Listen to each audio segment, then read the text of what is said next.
Adding large numbers in your head when you don't even have a piece of paper can be difficult. I have a method for you that will make it way easier. Just make all the numbers you need to add a multiple of 10. Let's take two 3-digit numbers as an example. 543 plus 339. Even adding these numbers on paper can be challenging, but rounding them up will make it much more manageable. In this case, 543 is rounded up to become 550, and 339 turns into 340. Now, adding these two is not much of a problem, so let's do it. 550 plus 340 equals 890. Cool, but that's not the answer to the original equation. To determine that, we need to remember how much we added to the initial numbers. That would be easy. We just need to subtract the original numbers from the rounded up ones. The results look like this. 550 minus 543 will be 7, and 340 minus 339 will be 1. Now add 7 and 1, and you'll get 8. That's how much extra we have in our rounded up sum. So the only thing left to do now is subtract 8 from 890, and you'll get your final result. 890 minus 8 is 882. And the answer is 543 plus 339 is 882. Finding any percentage that can be divided by 5 of any number using just your head is actually no big deal if you know your times tables well enough. Say you see a 5% discount to something you want to buy in a store, and you'd like to know the exact amount of money you're going to save. Let's count. Let's assume your purchase without the discount is $142. You need to determine 5% of that sum. First, move the decimal point left by 1 digit, which would give you 14.2. Now divide this number by 2, and you'll get 7.1, which is also the answer to your question. The principle is simple.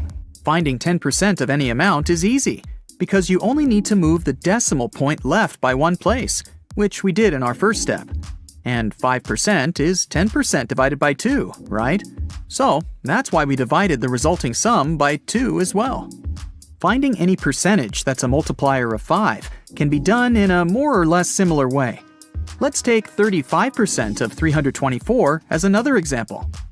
Again, move the decimal point left by 1 place, getting 32.4. Now, you need to do 2 different actions with this number. First, multiply it by 3, which will get you 97.2. Second, divide the same number by 2, resulting in 16.2. And now, all that's left to do is add these numbers. 97.2 plus 16.2 equals 113.4. That's your answer. 35% of 324 is 113.4. Let me explain in case you didn't get all these calculations. First things first, you divide the number by 10 and move the decimal point left. Then, you need to multiply your number by 3.5. It's not easy to do it in your head, so you separate the numbers before and after the decimal point. First, you multiply your number by 3, and then by 0.5. To multiply any number by 0.5, you actually need to divide it by 2, since 0.5 is half of your number. And then, when you're done with all the multiplications, just add the results to get your initial number multiplied by 3.5. This might sound complex at first, but if you practice this method a bit, you'll find it very easy to apply. Now let's get away from complex calculations and have some fun instead. You've been told otherwise, but you can prove that 2 plus 2 might actually equal 5. Here's the simplest method to do so. Disclaimer, don't try to do this in your math class. So, we have the universal truth that 0 equals 0. Now, 0 can be a result of subtracting a number from 4 minus 4 equals 10 minus 10. Taking it one step further, 4 can be written as 2 to the power of 2, and 10 can be written as 2 times 5. In the end, we get this equation. 2 to the power of 2 minus 2 to the power of 2 equals 2 times 5 minus 2 times 5. Next, in math terms, we can simplify it by using brackets, and here's what we get. 2 minus 2 times 2 plus 2 equals 5 times 2 minus 2. Again, according to the rules of math, we can cancel 2 minus 2 on both sides, and the result will be 2 plus 2 equals 5. Yeah, that's how you prove the impossible. Math can do incredible things. Okay, getting back to real math tricks. Squaring numbers after 10 can be a pain, but there's an easy way to square any two-digit number that ends in 5. Let's take 45 as an example. First, you need to multiply the first digit by itself plus 1. That is, 4 plus 1 is 5. So you need to multiply 4 by 5, getting 20. Now add 25 at the end, and you get 2025. That's it. Here's your answer. 45 squared is 2025. Check it with a calculator if you don't believe me. A simple way to multiply any, and I mean any at all, number by 5 has probably never been mentioned to you at school. There's a slight difference in methods depending on whether the number is even or odd. Let's start with even numbers. Say you have to multiply 3,566 by 5. First, divide the number by 2, getting 1,758. Now add a 0 to it, and you've got your answer, 17,580. Now let's try odd numbers. We'll take 2,463 as an example. First of all, subtract 1 from the number, getting 2,462. Now divide it by 2 again, resulting in 1,231. And then, instead of a 0, put a 5 at the end, which will get you 12,315. This is your answer. 2,463 times 5 equals 12,315. All right. Now I've got a puzzle for you. See if you can solve it in 10 seconds. You have an equation made of matchsticks, which reads 2 equals 6. You need to move just one matchstick to make the equation true. The timer is set.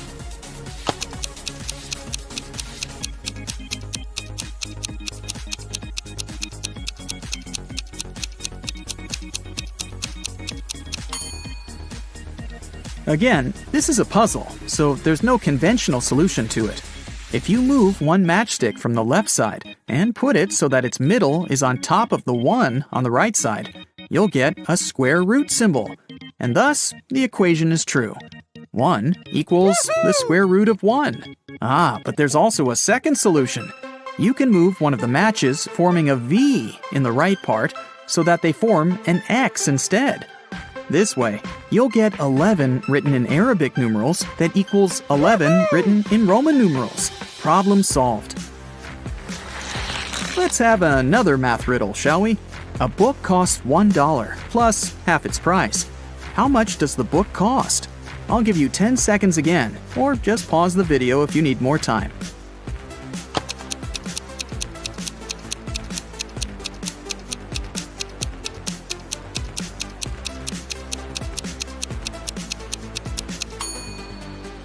To solve this riddle, you need to build an equation where B is the cost of the book, and you have to find it.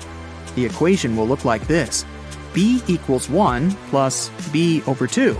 Because to find B, you need to add 1 and half the B. To make it simple, let's write B as B over 2 plus B over 2 in the left side, getting B over 2 plus B over 2 equals 1 plus B over 2. Now we can transfer B over 2 from the right side over to the left and get B over 2 plus B over 2 minus B over 2 equals 1. Subtracting B over 2 from itself leaves us with B over 2 equals 1. So the only thing left to do is multiply 1 by 2, and you'll get B. The answer is B equals 2. Now, if you solve this puzzle on your own, you just might get to Oxford University. In the finals of a logical game, 2 players are contesting for the prize. The prize itself is placed under one of 5 objects you can see on the screen. Sheila was privately told the shape of the object under which the prize was hidden. Colin was privately told the color of that object. Both players are mathematicians and use perfectly logical reasoning to find the answer. And either of them knows that the other was told the shape or the color of the object. The host asks them, Do either of you know where the prize is? The players say no. The host then asks, do you know now? They both shake their heads. The host asks again, do you know now? And the players answer yes in unison. How can this be? And where is the prize? Pause the video if you want to try to crack this puzzle on your own, or watch further to find out the answer.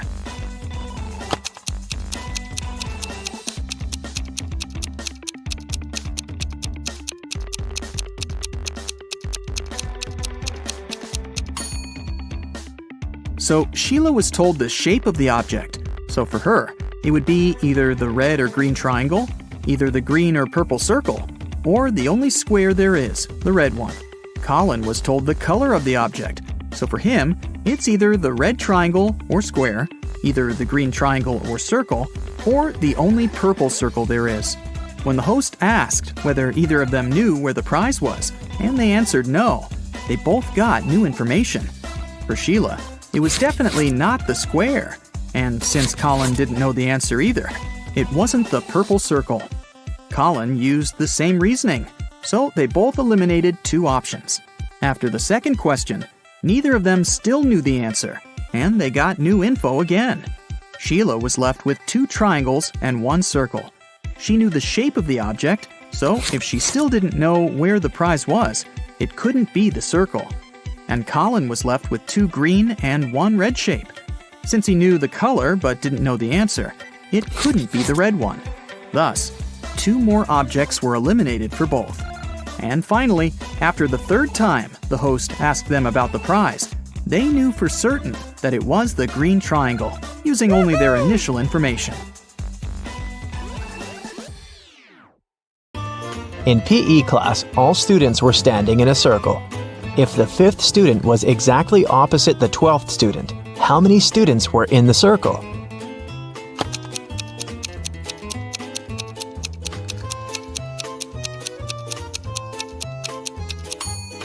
Between student number 5 and student number 12, there are 6 other students.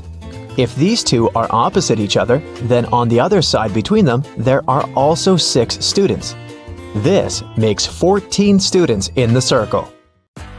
Danica owns a candy store. She sells candy for $0.12 a dozen. How many candy pieces can you get if you have $1?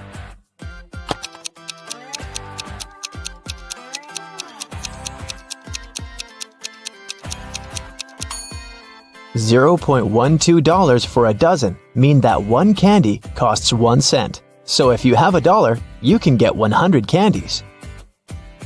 For casting a spell, Flora should put these stones in the correct order. She has 4 of them: purple, green, red, and blue. The instruction says, 1. The red one only has 1 stone next to it. 2. The green and purple stones aren't next to each other. 3. The green stone is the last one. Can you help Flora?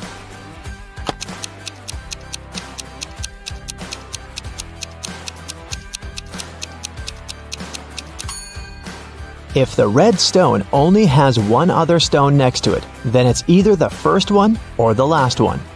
But since green is the last one, then red is the first one. If the green and purple stones aren't next to each other, then there's the blue stone between them. So, the correct order is red, purple, blue, and green.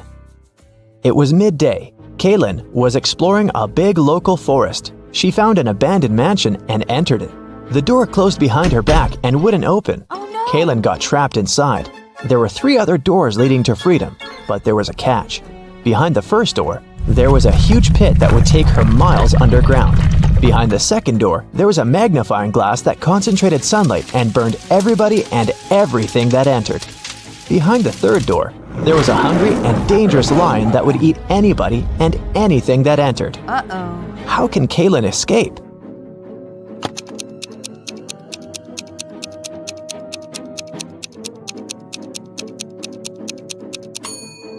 Kaylin should wait until sunset. When the sun goes down, the second door with the magnifying glass won't be dangerous anymore.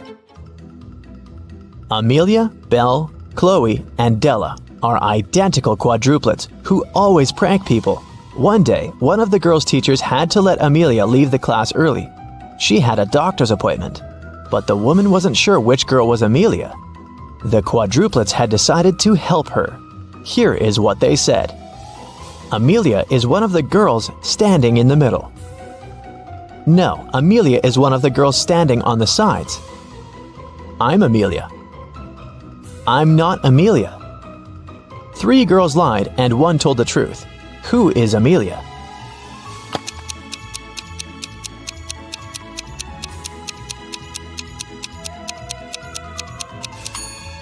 If Amelia is the first girl, then 2 girls told the truth, the second and the fourth ones. If Amelia is the second girl, then the first and the fourth girls told the truth. If Amelia is the third girl, then the first and the third ones told the truth. But if Amelia is the fourth girl, then only the second girl told the truth. So, Amelia must be the fourth girl.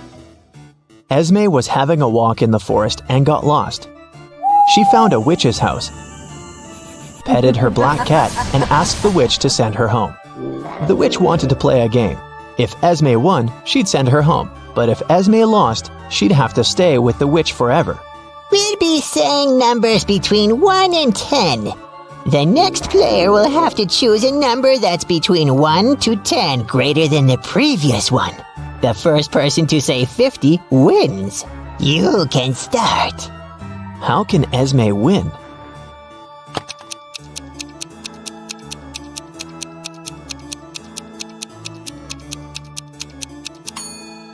If she wants to say 50, she needs the witch to say a number between 40 and 49.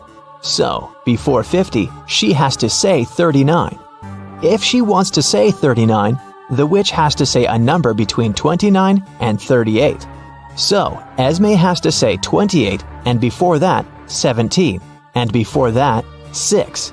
So Esme must start with 6 and then say 17, 28, 39, and 50. Cassidy woke up in a dungeon and couldn't remember what happened to her. She needed to get out, but the door was locked and required a password. Can you guess what the password is?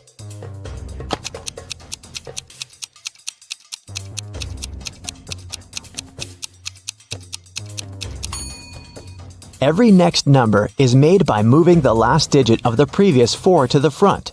So, the password must be 4728. Mrs. Davies is an elderly lady telling a story of her life. After I lived 1/4 of my life, I got my first car. I married 1/12 of my life later. 1/6 of my life later, I started a business. 1/4 of my life later, I got my first granddaughter. She just turned 18. How old is Mrs. Davies?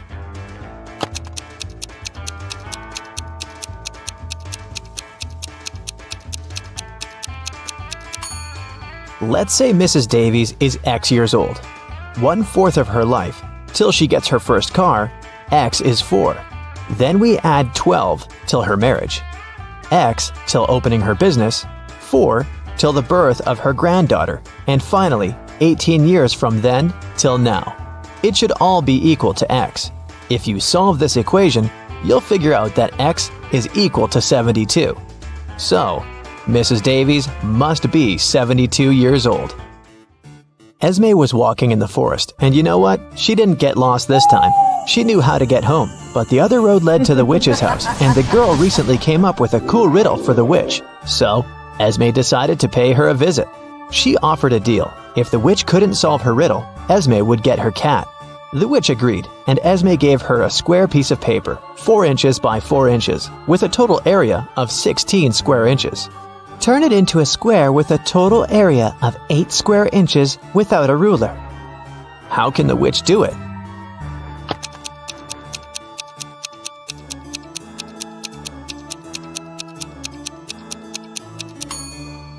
The witch should fold the 4 corners of the square towards the middle. This way, she'll get a square that is exactly twice as small as the original one. Apparently, the witch gets to keep her cat this time. There's a box filled with balls of different colors, 5 red ones, 8 blue ones, and 11 purple ones. Allison has a tricky task. Blindfolded, she has to keep picking up balls until she's sure that she has balls of at least 2 different colors. What's the minimum number of balls she should pull out of the box?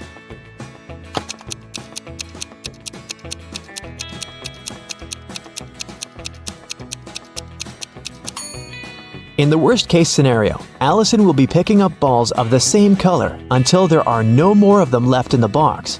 The majority of balls are purple, so if she picks up a purple ball every single time, it'll be 11 balls. And only after that will she get a ball of a different color, so she should pick up 12 balls. It was Aviana's birthday, and she went to buy herself an ebook she'd been dreaming about. The ebook and the case cost $150 in total. If the ebook was $100 more expensive than the case, how much did each item cost?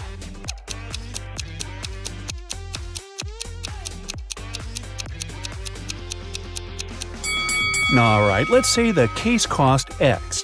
Then, the ebook cost X plus 100. Together, they cost $150. So X, the case, plus X plus 100, the ebook, are equal to 150. Now, solve the equation. 2x's equal to 150 minus 100, or 50. So 1x is equal to 25. So the case cost $25 and the ebook cost $125. Well, that adds up. Now, to celebrate her birthday, Aviana wants to go to the movies. She has 2 friends whom she wants to take with her. A movie ticket costs $8. What is cheaper? Go to the movies with each friend separately or with the 2 of them together?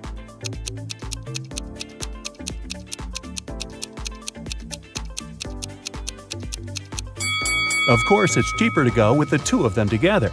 If she goes there 2 times separately with each friend, she'll have to buy a ticket for herself twice. So she'll buy 4 tickets. But if they go together, she will only buy 3 tickets. Yes! 5 friends met for the first time in 5 years. Each one shook hands with each person in the group, but only once. How many handshakes were made?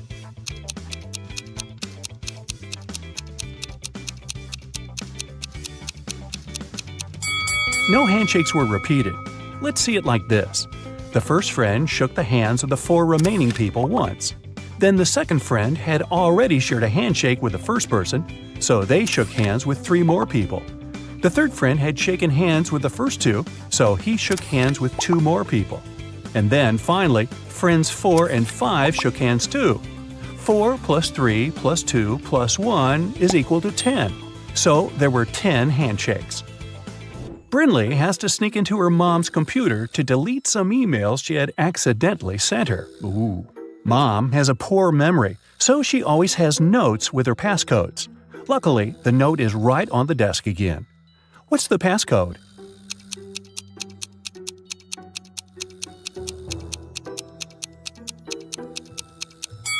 Every number equals the number of circles in it, so the last number is equal to 3. It's a 5-digit number, so try 82193. Danica and Elora are best friends who live in different parts of town but study in the same college. Every morning they leave their houses at the same time and first meet at a cafe to drink some coffee before classes.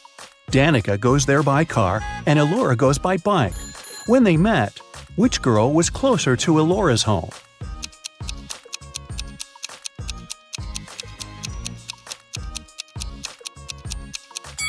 When they meet, they're in the same spot, so no one is closer than the other one. Mrs. Marshall owns a factory that produces office desks. 4 workers can build 4 desks in 4 hours.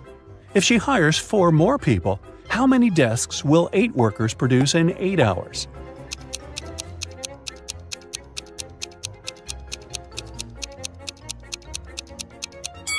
If 4 workers produce 4 desks in 4 hours, it means that each worker produces 1 desk in 4 hours.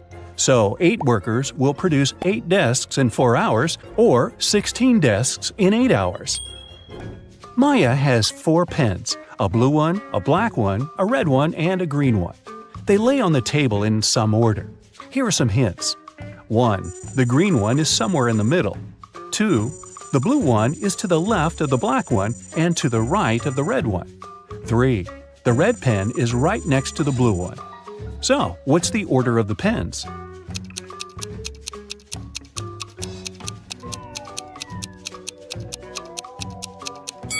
Green is somewhere in the middle. Since blue has some other colors on both sides of it, it means it's in the middle too. Let's decide which one is where.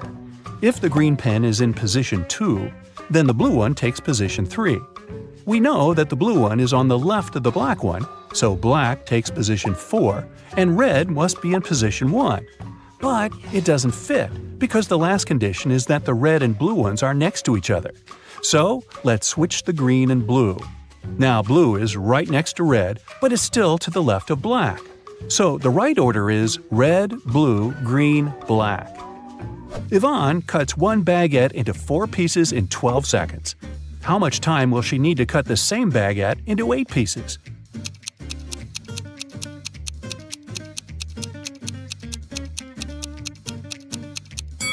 "28 seconds. To cut a baguette into 4 pieces, she must make 3 cuts. If it takes her 12 seconds to make 3 cuts, it means that she makes 1 cut in 4 seconds. So, if she now wants to cut it into 8 pieces, she needs to make 7 cuts. So, 7 cuts, 4 seconds each, would take 28 seconds. Ellery came back home with her term grades. She got all A's but 3, all B's but 4, and all C's but 5. So, how many A's, B's, and C's did she get?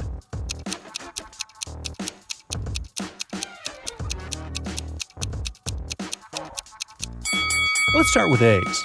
They are all but 3, so there are 3 B's and C's together, which is either 2 C's and 1 B or 2 B's and 1 C. Let's start with the first option. If it's the case, there are 4 A's and C's. If there are 2 C's, then she has 2 A's too, also.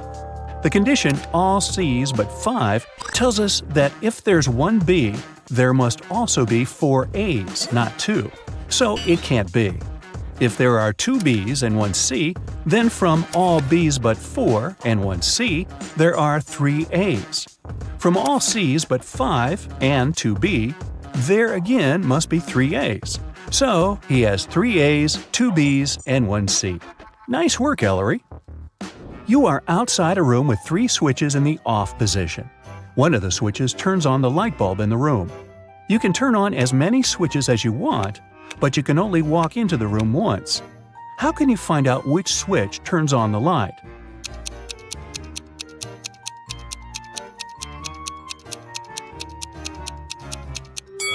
Turn 2 random switches on and wait a couple of minutes. Then turn one of them off and walk into the room. If the light is still on, then the controlling switch is the one you left in the on position. If there's no light, touch the light bulb. If it's hot, then the controlling switch is the one you just turned off. If the light bulb is cold, that switch is the one you didn't turn on.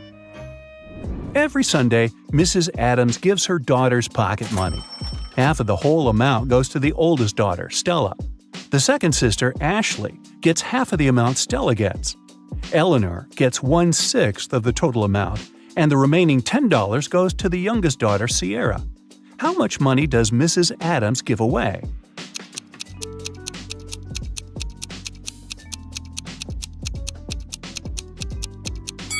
Seems like Stella gets 1/2 of the money, Ashley gets half of a half, which is 1/4 of the original sum, and Eleanor gets 1/6.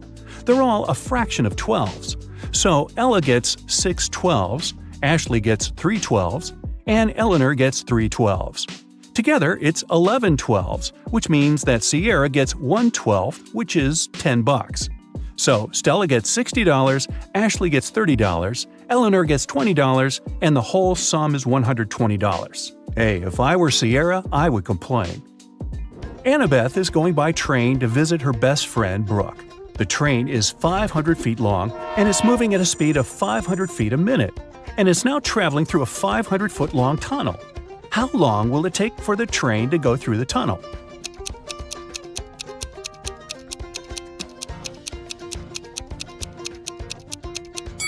When the train goes into the tunnel, it will take exactly 1 minute for its head to reappear on the other side.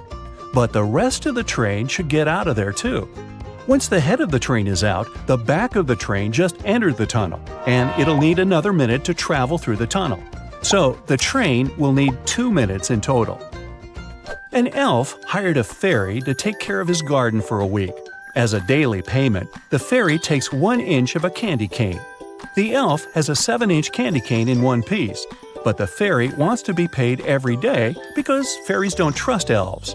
The elf has a knife that can only make 2 cuts. How can he manage?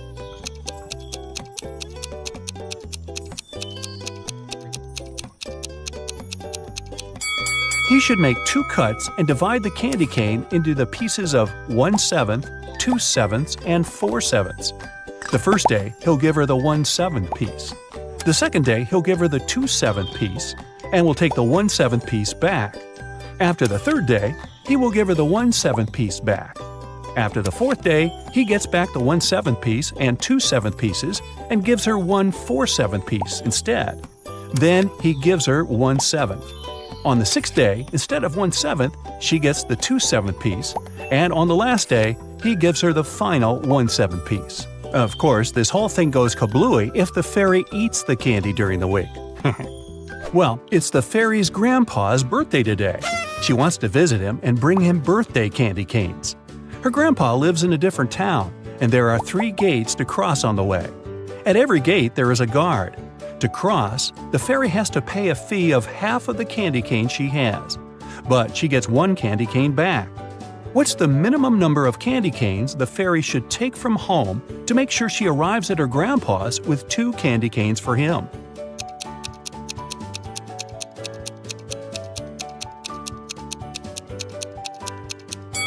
She should take just 2. At every gate, she'll have to give away half, which is 1, and she'll be getting that one back. Ooh, tasty! Look at this picture. There's something wrong here.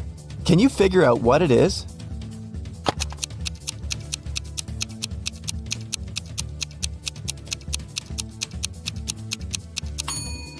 Most wristwatches are made with the crown on the right side. Detective Harris has come to investigate a new case. A car crashed into a restaurant window, smashing it. There are 2 suspects, Julie and Douglas, but each of them claims it's the other person who did it. Can you figure out who's lying?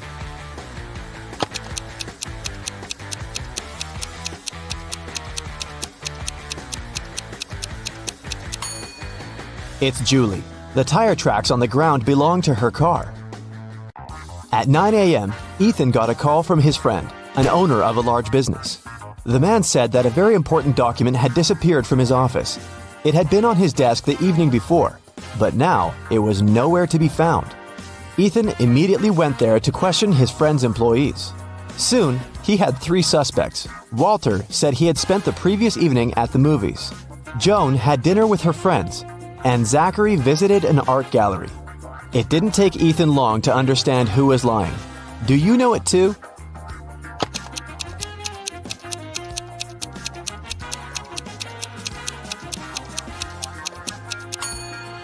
It was Walter. His ticket isn't torn. It means he didn't enter the movie theater. Look at these prehistoric people. Who is from the future?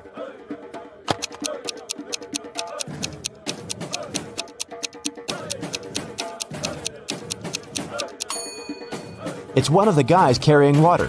He's holding a flashlight. Cheryl was reading a book, but she was careless and accidentally tore out pages 7, 8, 100, 101, 333, and 334. How many pages will she have to fix?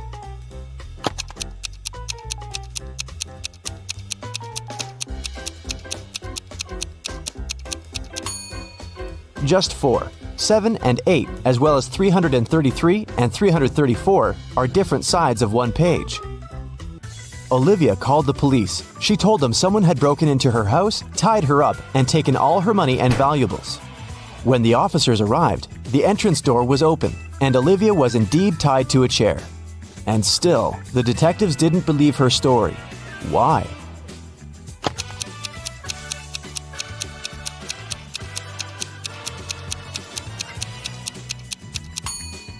If the girl was tied, how did she manage to call the police?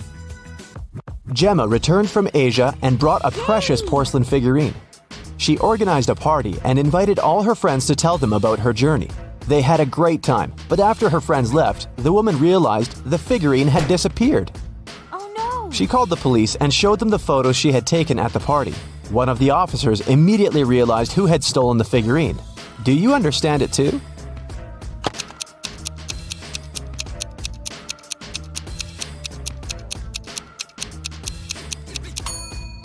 It was Emma. She hid the figurine under her hat. Look at these 4 matchstick patterns. Which one is different from the rest?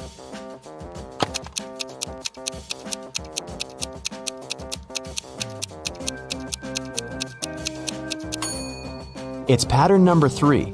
In all others, you can find 2 rectangles, but this one forms just one. One scientist needed volunteers for his experiments, and 2 friends, William and Oliver, needed money. And since the scientists promised the experiments were going to be harmless, they agreed to participate. But in reality, the scientist planned to test the volunteers' reaction to different poisons.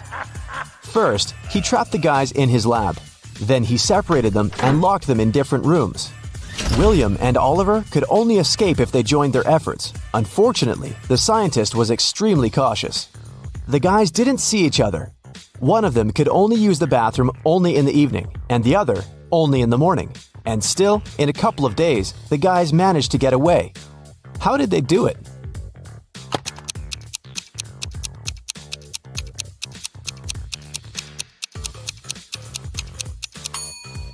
They wrote messages to each other on the steamed-up mirror in the bathroom with their fingers. They could read the messages later by breathing on the mirror.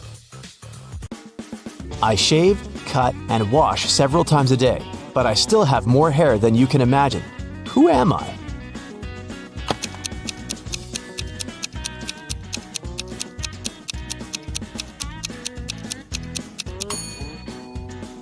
I'm a barber. Adam was driving home late at night when he noticed he was about to run out of gas. He stopped at a gas station to fill his gas tank and buy some snacks. Inside, there was a cashier and one more customer dressed in black. When Adam came up to the employee to pay, she told him $5.05. Adam paid, went outside, and called the police to report an emergency. Why did he do it?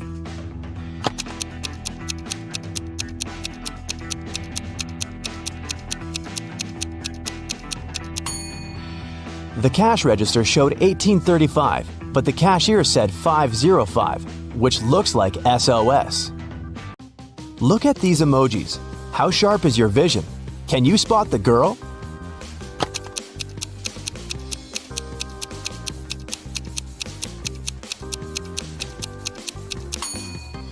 Right you are. Here she is, on the left.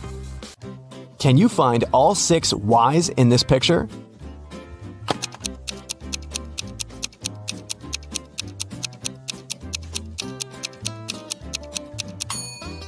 Here they are. Good job. You take it and throw away its outside. Then you cook the inside. Then you eat the outside and throw away the inside. What is it?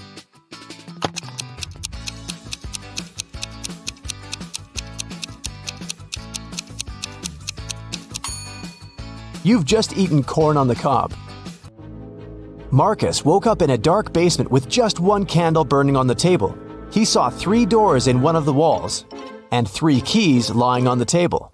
How many attempts did the guy need to figure out the key for each door?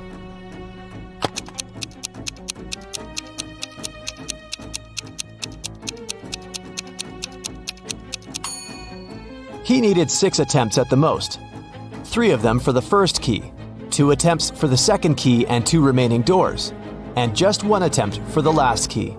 But if Marcus is extremely lucky, he might just need 3 attempts. Look at these words. One of them is odd. Can you figure out which one? First, second, third, fourth, fifth, sixth, 7th, 8th, 9, 10, 11, 12, 13, 14, 15, 16.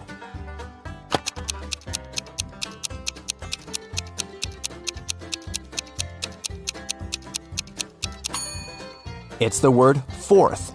It should be spelled as fourth. Look at this picture attentively. What's wrong with it?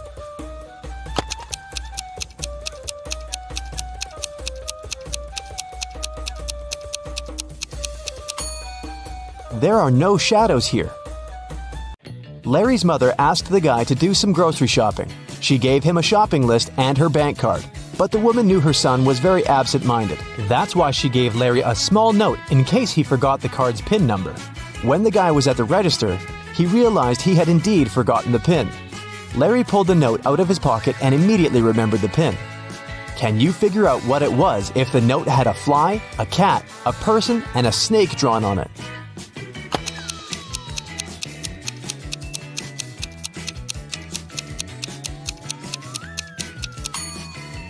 The PIN was 6420. Larry just had to count the number of legs of each creature. What is the missing number?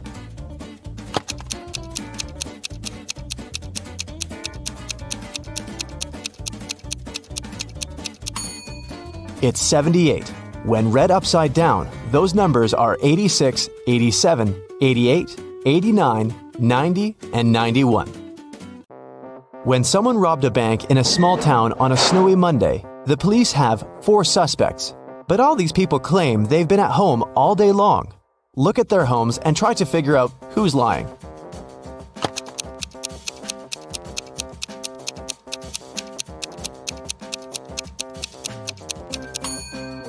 It's Rick.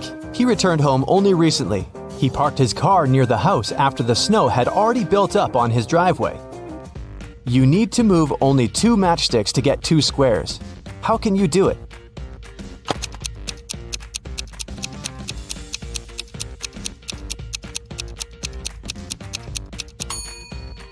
That's how you can get 2 squares.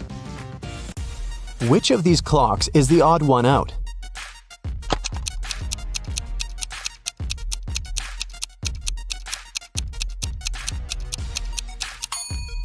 It's clock C. On its face, 13 has taken the place of 12. Thomas loved asking his friends to solve all kinds of funny riddles. If they answered correctly, he helped them with whatever they had problems with. One day, Daniel came to Thomas and asked for help with his math exam. He knew the rules though. He had to solve one riddle first. "What kind of running leads to walking?" Thomas asked. Do you know the correct answer?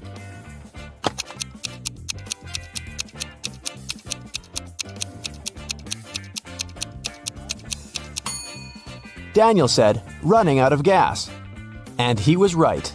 But helping your friend with exam preparation is a difficult task. That's why Thomas asked Daniel to solve one more riddle. A woman drove from Seattle to Los Angeles. It took her 2 days to get to her destination. That's when she discovered one of her tires was punctured. How did she manage to get to Los Angeles? Daniel cracked this riddle. Can you do the same?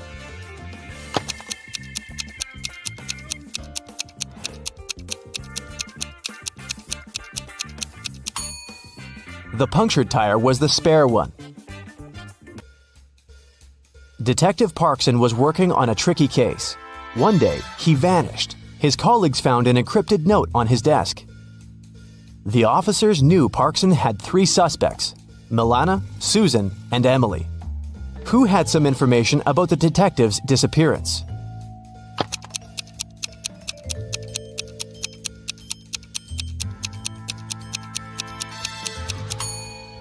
After some time, one of the police officers cracked the code.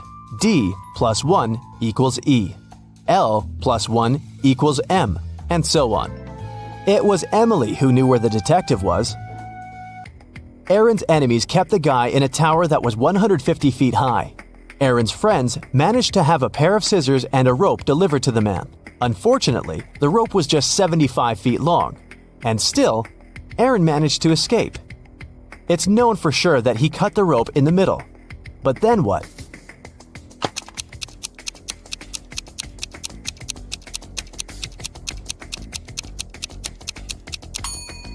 The guy did cut the rope in the middle. Not across, but along. He tied the 2 parts of the rope together and got down to the ground. Mike pointed at a young woman in the street and said, "She's the daughter of my grandfather's only son." Is the woman related to Mike?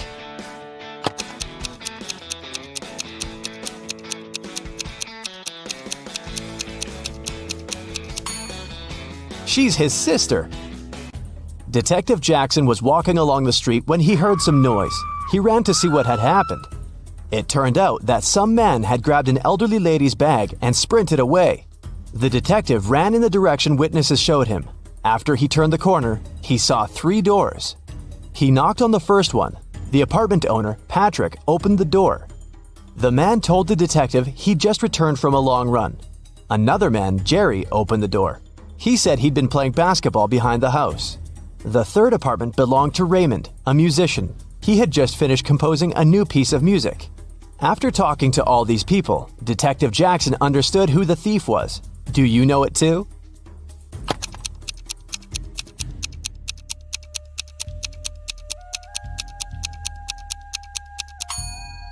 The thief is Jerry. He claimed he'd been playing basketball, but he was holding a football while talking to the detective. Kira is a very independent young lady. 2 years ago, she moved into a 1-story house in Alaska. Since then, she's been living there with her dog. Her house is made of sandstone, and it's pretty cozy and warm. Can you guess the color of the stairs inside?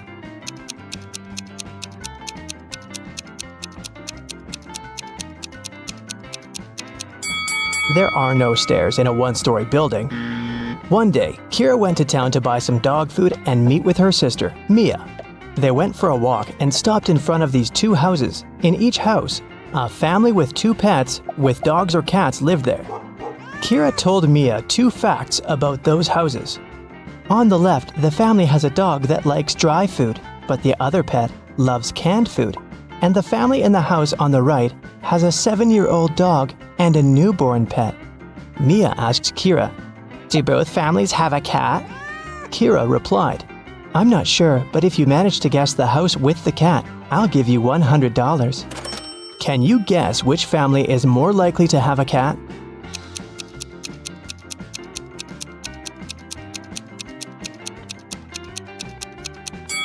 Okay, let's analyze this. The house on the left offers us 3 possible scenarios.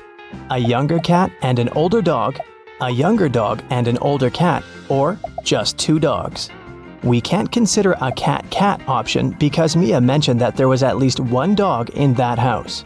Now, all these 3 options are equally possible, and 2 of them include cats, so the chances of a cat living in that house are 2 out of 3. As for the house on the right, there are 2 possible scenarios. Since we already know that the older pet is a dog, here's the first possibility.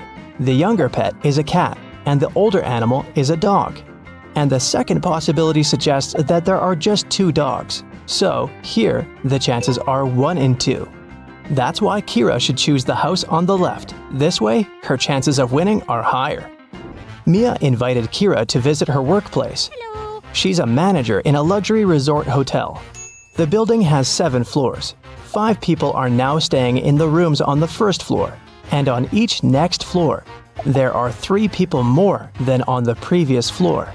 Can you figure out which floor the elevator is called most often?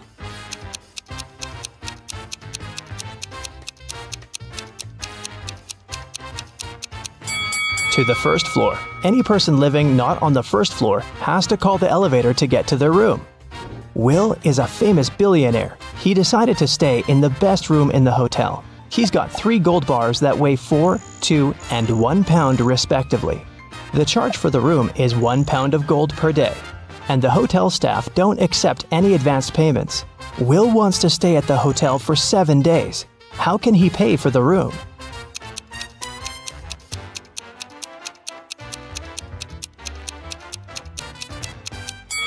Here's the scheme.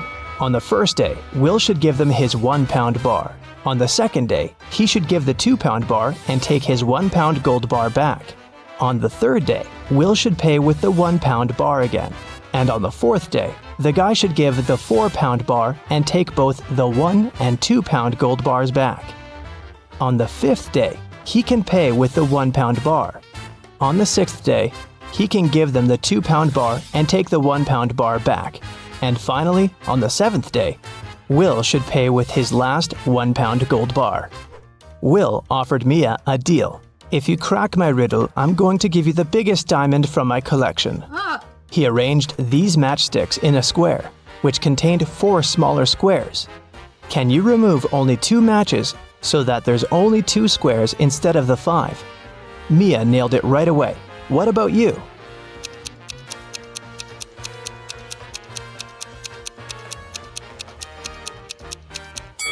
Here's the solution. You have to remove these matchsticks, and voila, you have only 2 squares left. Then Will offered Kira an opportunity to win a fortune. There are 100 precious red stones and 100 simple white stones in his collection. The billionaire gave the girl 2 different bags labeled heads and tails. She can put the stones wherever she likes. Then, Kira has to flip a coin and choose a stone from the corresponding bag, heads or tails. If it's a red one, she will receive all the precious stones, but if she picks a white stone, she'll get nothing. How should Kira distribute the stones to increase her chances of winning?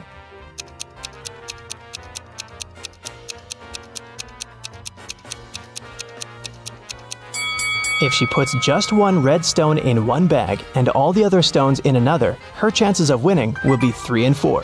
Let's wish her luck. There are both humans and werewolves in the lobby of this hotel. They look very similar, so you can't identify who is who by their appearance. Both people and werewolves tell either only the truth or only lies. These 2 handsome gentlemen came up to Mia and Kira. Adam said, "Bill is a lying werewolf and I'm a human." And Bill said, "Adam is telling the truth." Can you help Kira and Mia decide who these 2 guys really are?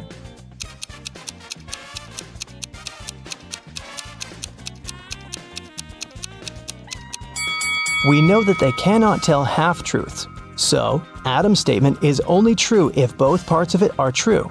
Let's suppose that Bill is an honest human. Then Adam should be honest too. But Adam called Bill a liar, which creates a conflict. It means that Bill's statement cannot be true. So Bill is a liar. And knowing that, we can conclude that Adam is a liar too. But what about their nature? Are they humans or werewolves? Adam's first statement is a lie, which means that Bill is not a werewolf. Therefore, Bill is a lying human. And the second part of Adam's statement means that he's a lying werewolf. Adam and Bill invited Kira and Mia for dinner.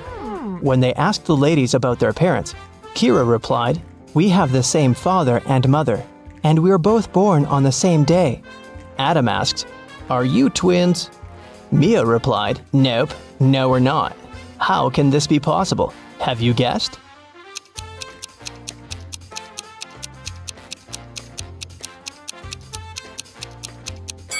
Kira and Mia are not twins. They're 2 of a set of triplets.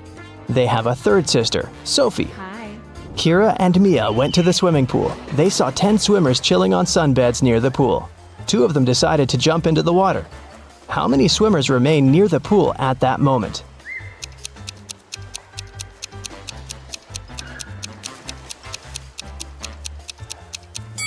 10. The 2 swimmers might have decided to get into the water, but it doesn't mean they've done it.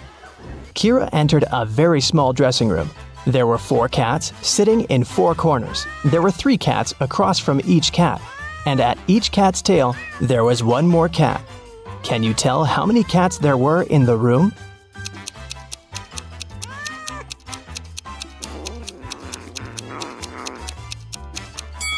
The room was very small. Each cat was sitting near the tail of the cat from the neighboring corner. In the ladies' room, Mia met this weird woman standing in front of the mirror and applying some lipstick on her forehead. Can you guess what's going on?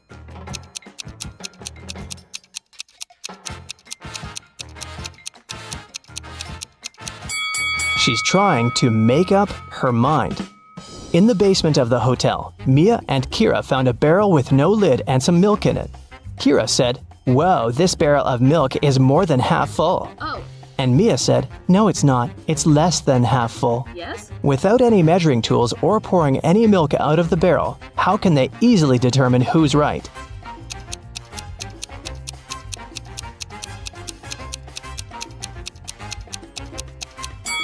They should tilt the barrel until the milk touches its lip. If the bottom of the barrel is visible, it's less than half full. And if the bottom is still completely covered with the milk, then it's more than half full. A large group of students came to a scientific conference held at the hotel. 280 students study chemistry, 254 students study physics, and 280 students study biology. At the same time, 97 students study both chemistry and physics, and 138 students study both physics and biology, and 152 students study chemistry and biology. Also, there are 73 students who study all three subjects. Can you figure out the total number of students at the conference?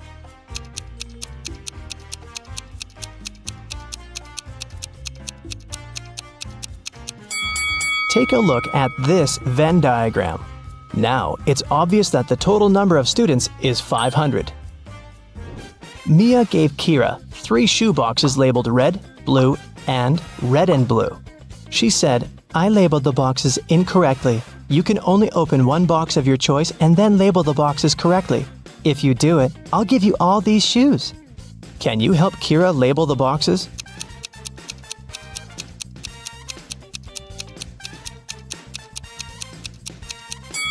Kira should opt for the box labeled red and blue. Since the boxes are labeled incorrectly, this box will contain either red shoes or blue shoes. Let's suppose that Kira found red shoes inside the box. Now she can remove the red label from the wrong box and put it on the correct one. Meanwhile, the box labeled blue cannot have blue shoes inside. Neither can it contain red shoes. It means the blue box must contain both red and blue shoes. Now, Kira has only one remaining box that she can label as blue, and if inside the red-blue box there's a pair of blue shoes, Kira can use the same logic to label the remaining shoes. Take a look at the table. How many matches can you see?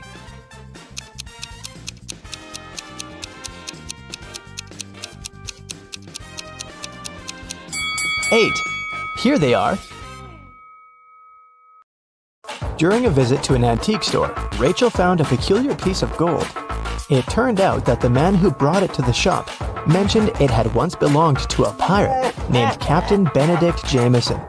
He said he had hidden the rest of his treasures on an island. The map was hidden inside a cave that was located on a beach on the same island, but no one has managed to find the treasure yet. Rachel was intrigued, so she called her friend Jeremy and convinced him to set sail there to search for this treasure.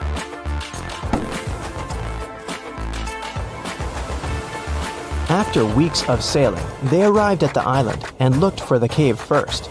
Can you spot it?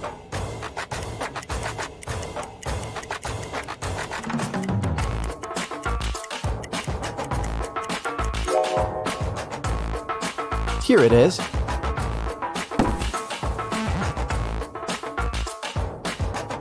Three different paths within the cave led to the map. Which one should they choose?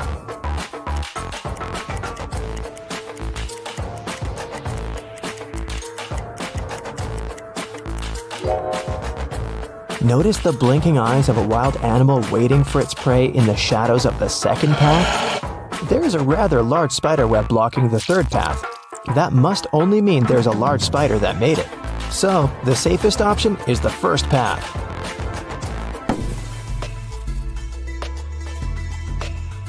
They arrived at the end of the cave and found 3 wooden boxes. Each had a different map on it.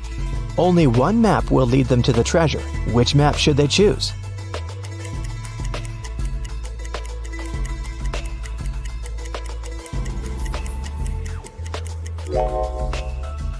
The area that the first map shows is surrounded by trees. The second map shows an area surrounded by the ocean. The area on the third map is surrounded by mountains. So, since they're on an island, they should choose the second map. On the back of the treasure map, they found a message written by Captain Benedict himself. Congratulations, traveler. You've picked the correct map. Now you're a step closer to finding the rest of my wealth. But I warn you, the journey ahead won't be simple. You'll have to solve every riddle that I have for you. And only then will you be able to find my treasure. According to the map, they had to enter the forest. Captain Benedict left another riddle on the map about it. My friend will accompany you from here on, but first, you have to find the tree that it lives on. Look for a fruitful palm tree. If you try to bite the fruit I'm talking about, you'll break your teeth. I guarantee. Take a look around. Which tree do you think that the captain is talking about?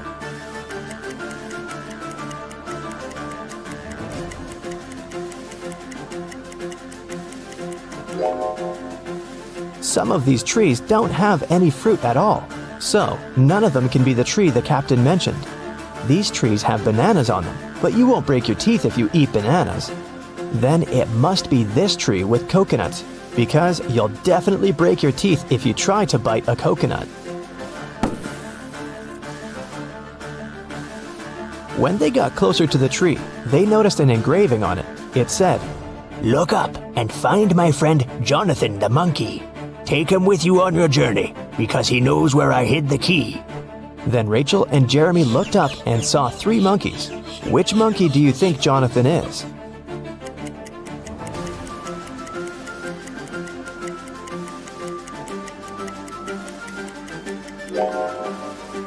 Notice that the 3rd monkey is holding the same piece of gold as the one Rachel found at the antique store. This guy must have access to the treasure, so he must be Jonathan. Rachel and Jeremy tried taking Jonathan with them, but he refused to even move. How do you think they can convince Jonathan to come with them?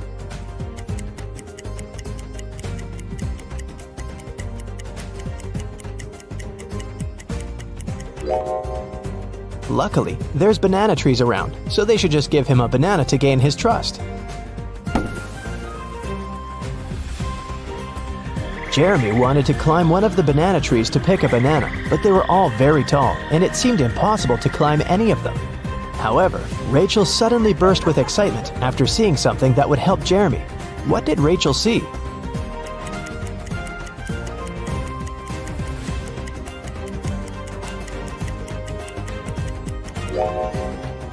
Take a closer look at the trees. One of them has an old rope ladder attached to it.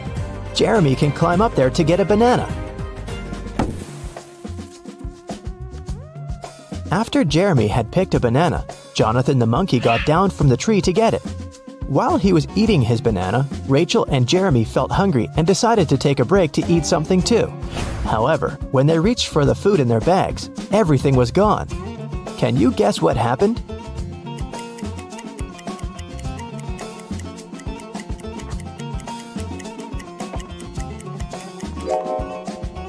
Did you notice something strange as Jeremy was climbing the tree? Let's rewind a bit to show you what happened. The monkeys were stealing all the food from Jeremy and Rachel's bags. Rachel and Jeremy had nothing else to eat other than the bananas off of the trees. But when Jeremy tried to climb up the rope ladder again, the rope broke. Now that they wouldn't be able to pick any bananas, they had to find something else to eat. They walked around and came across a waterfall. Rachel suggested that they catch some fish. Jeremy then caught 3 different fish, but only one of them was safe to eat. Can you tell which one?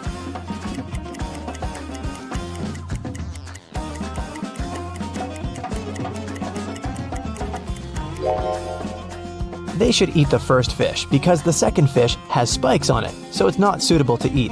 The third fish isn't real. It's electronic. It has small cameras instead of eyes. They fell asleep after eating, trying to figure out where the electronic fish came from. The next morning, when Jeremy woke up, he realized that Rachel was gone. Then they heard a man's voice.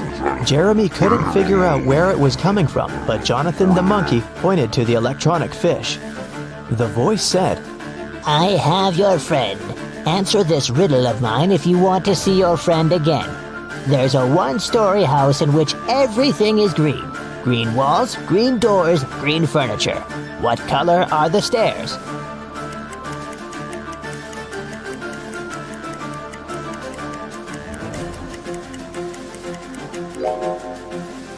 Since it's only a 1-story house, there aren't any stairs in it. Suddenly, the waterfall stopped flowing, and the cave appeared behind it.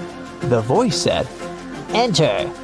Inside, an evil scientist was waiting for Jeremy. He said that he was going to give him a chance to save his friend.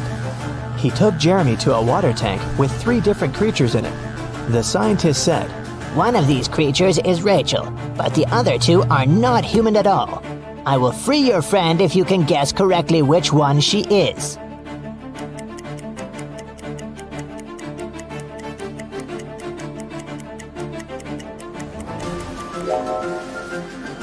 Take a closer look at the second creature. There are definitely human legs covered with seaweed.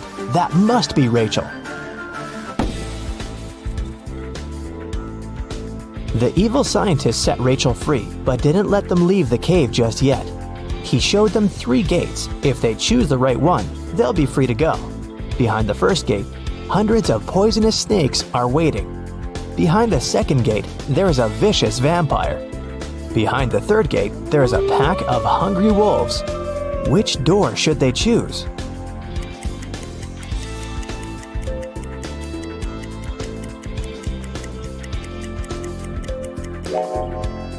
They should choose the second door. It's morning outside, the sun is shining bright, and vampires can't survive the sun. After Rachel, Jeremy, and Jonathan got free, they got back on the trail following the map and arrived at the side of a cliff. There were 3 different bridges in front of them from which they could walk across to the other side. Which bridge should they choose?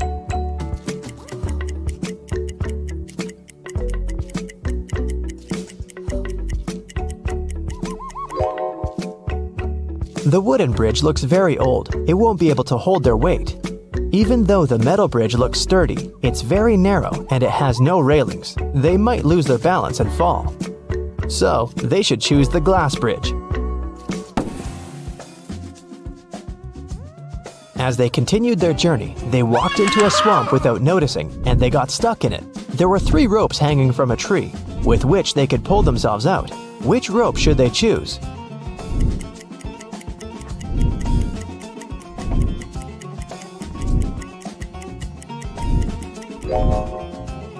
The first and the third rope are no ropes at all. One of them is a snake and the other is a tiger's tail, so they should choose the second rope. After they saved themselves from the swamp, they were finally able to make it to the last destination that was marked on the map. There was a trap door in the ground. They had to go through it, but it was locked with a 5-letter combination padlock. However, Captain Benedict left a clue on how to unlock it in his notes, and the clue was 3, 8, 5, 19, 20. What do you think it means?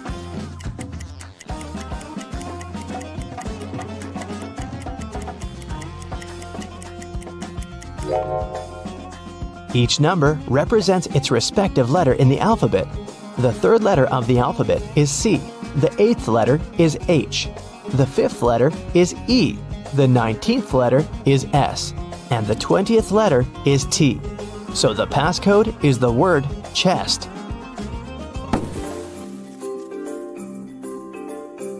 Once they opened the door, they saw a staircase leading to an underground room. When they entered it, they found 3 different chests. Only one of them holds the treasure. Which one is it?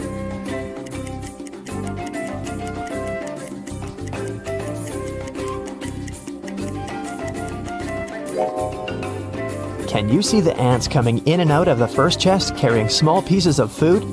And a sticky, slime-like substance is oozing from the 3rd chest. It must be filled with whatever that is. But there is a golden reflection coming from the 2nd chest. That can only mean the gold is in there.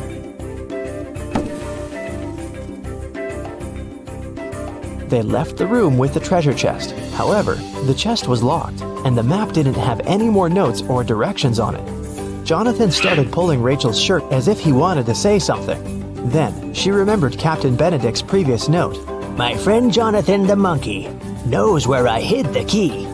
So she and Jeremy started following Jonathan. They arrived at a beautiful garden with 3 statues. Each statue was holding a key, and only one of them would open the treasure chest. Which one should they choose?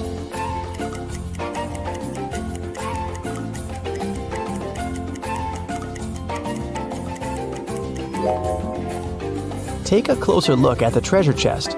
The lock of the chest has a little emerald on it. The first key has a ruby on it. The second key is decorated with an amethyst. And the third key has an emerald on it. Since it matches the lock, this must be the key they should choose. I have a math workout for you today, but first, let's have a little warm-up. How many ducks do you see in this picture?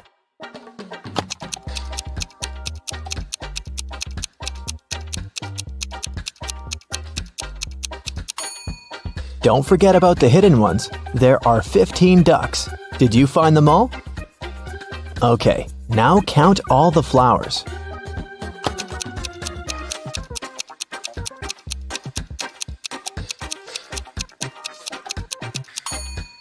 Right, there are 17 of them. Can you spot 3 differences between these photos?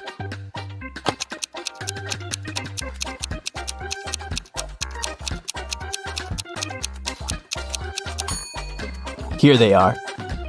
And another one. There are 3 differences again. Do you see them?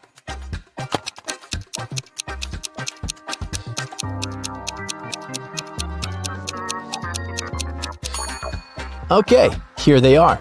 Good job. Okay, now a bit of math for you. Look at this picture.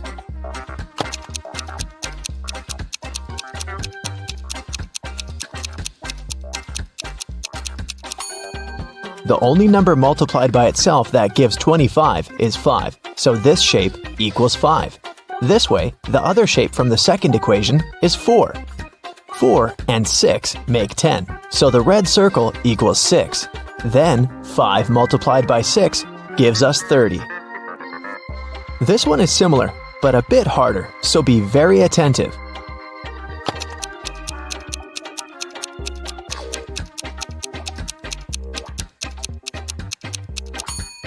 Okay, 3 pairs of sneakers make 30.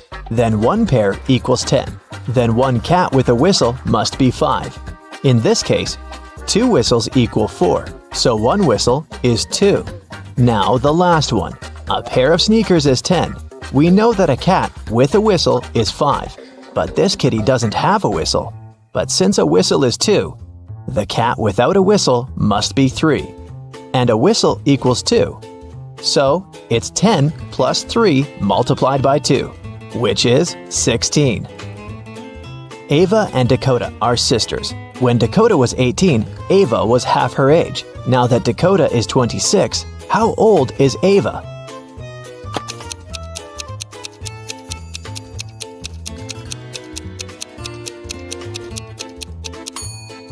When Dakota was 18, Ava was 9, so the age difference between the sisters is 9 years. If Dakota is 26 now, then Ava is 17. When Polaris was 16 years old, her mother was 39. If Polaris's mom is twice her daughter's age, how old is Polaris?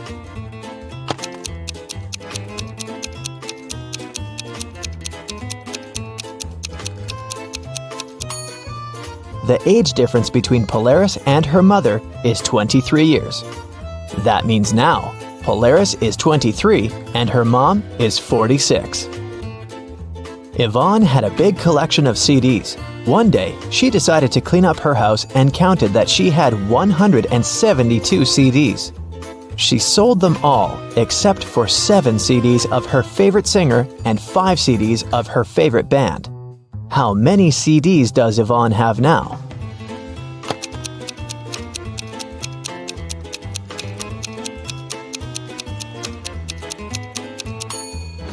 Well, if she gave up all but 7 plus 5, it leaves her with 12 CDs. In PE class, all students were standing in a circle. If the 5th student was exactly opposite the 12th student, how many students were in the circle?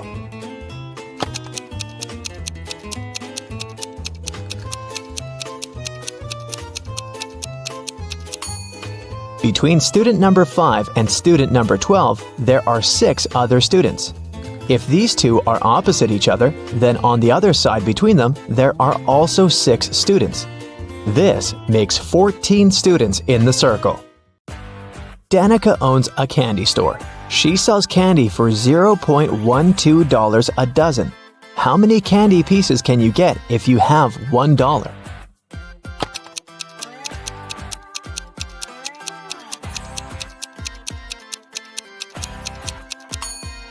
$0.12 for a dozen mean that one candy costs 1 cent. So if you have $1, you can get 100 candies. For casting a spell, Flora should put these stones in the correct order. She has 4 of them: purple, green, red, and blue. The instruction says, 1. The red one only has 1 stone next to it. 2.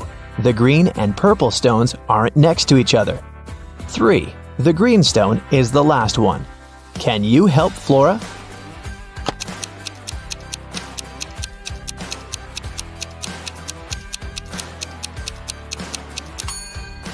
If the red stone only has 1 other stone next to it, then it's either the first one or the last one. But since green is the last one, then red is the first one. If the green and purple stones aren't next to each other, then there's the blue stone between them. So, the correct order is red, purple, blue, and green. Brandon is the brightest student in his college. The next evening after graduation, he received this mysterious letter. The note said, "We have a job for you." He turned the note around and saw this message. Brandon cracked this encoded puzzle right away. What about you?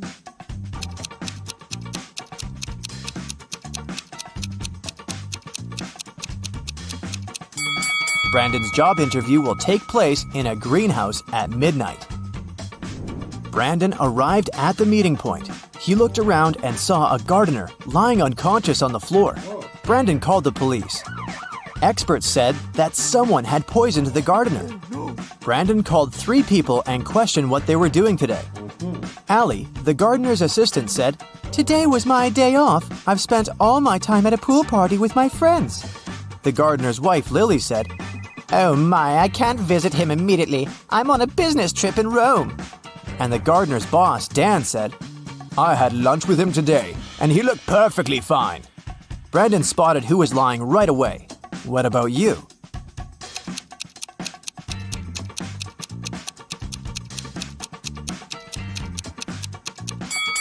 Lily is lying. Take a look at her hotel window. Can you see the Eiffel Tower? She's not in Rome, but in Paris. After solving this case, Brandon received a message. "Congratulations, you've passed the first stage. See you in the basement." Brandon went downstairs and faced this combination lock. Now he needs to open the door to move on to the next level of his job interview. Can you help him crack the code?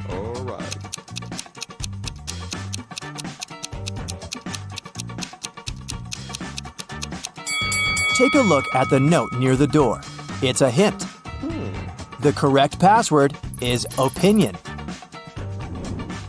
Brandon entered a huge office and saw this guy.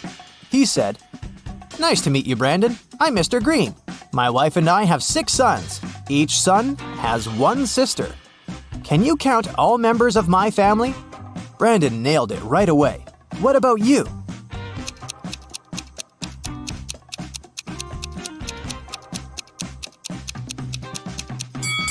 Nine. Mr. Green, Mrs. Green, 6 sons, and 1 daughter. The daughter is a sister to all 6 sons.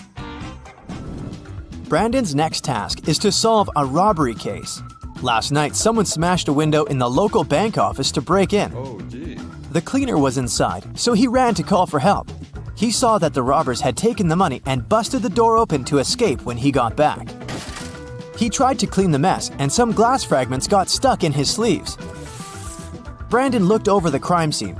He knew for sure that the cleaner was lying. But what exactly gave him away? The window glass, the door, or the cleaner's appearance?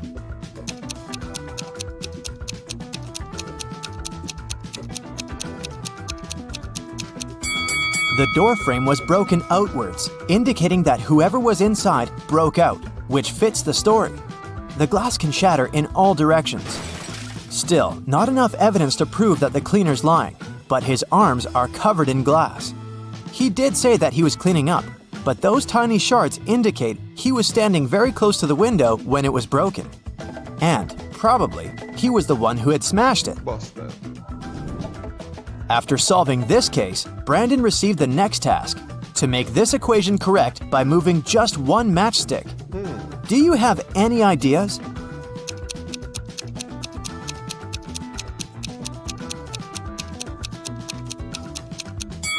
In fact, there are 3 possible answers. Okay, let's see. 8 minus 4 equals 4. 5 plus 4 equals 9. And 0 plus 4 equals 4. Mr. Green offered Brandon to look through some crime scene photos. Brandon asked him, "In which one of these buildings is the new crime scene?" Mr. Green said, "The closest one." Alright. Can you help him spot which of these buildings is closer?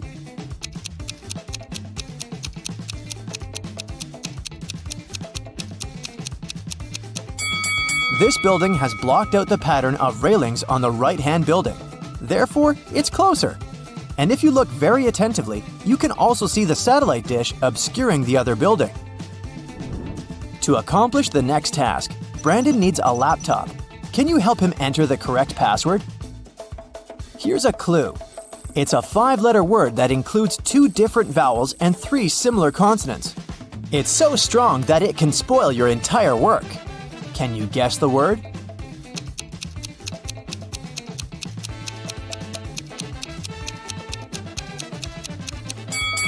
It's an error. Brandon saw this picture on the screen. His task is to spot which direction the car is moving, left or right. Can you help him?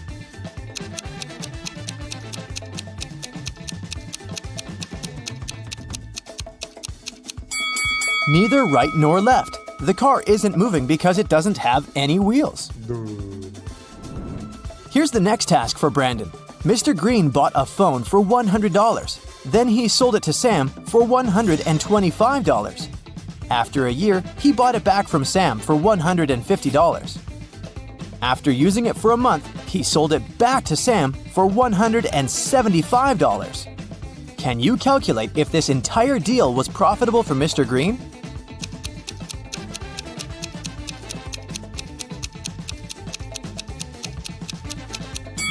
In the first deal, Mr. Green made a profit of $25 from Sam.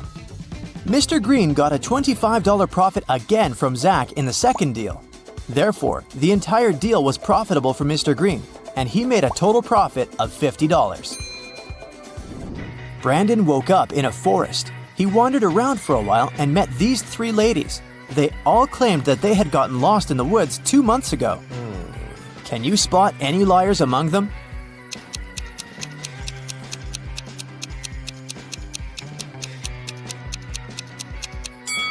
The easiest way to solve this task is to look at their hair.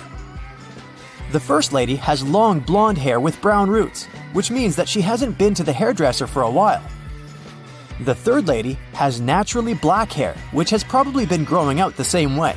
But the second lady has a fresh haircut and green-colored roots, which means she has recently visited a hairdresser. Therefore, she's probably a criminal trying to blend in with the others to hide from justice.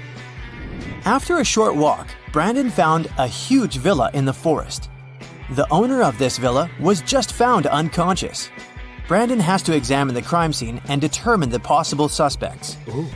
3 housekeepers, Mary, Wendy, and Jane, were the only people who were around at the time when the owner felt sick. What? Strangely, they all had red stains on their hands. Mary said, "These stains on my outfit are just red paint. I was painting the benches in the garden." Wendy said, "My stains are from the nail polish." And Jane said that she had spilled grape juice on her uniform. Can you spot any liars?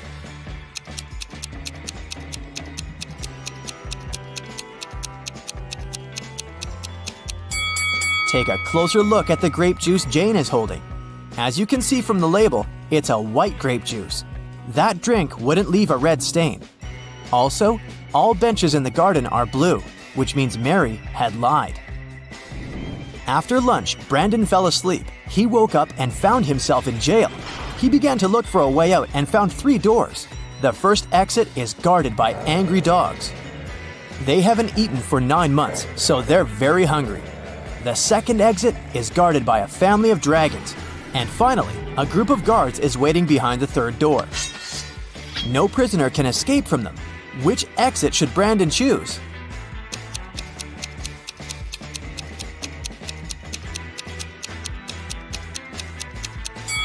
He should choose the first way. If the dogs haven't eaten for 9 months, they're probably too weak to stop Brandon from escaping. Brandon and Mr. Green entered an elevator to get to the final step of the interview. Brandon spotted 3 odd things about this elevator right away. What about you?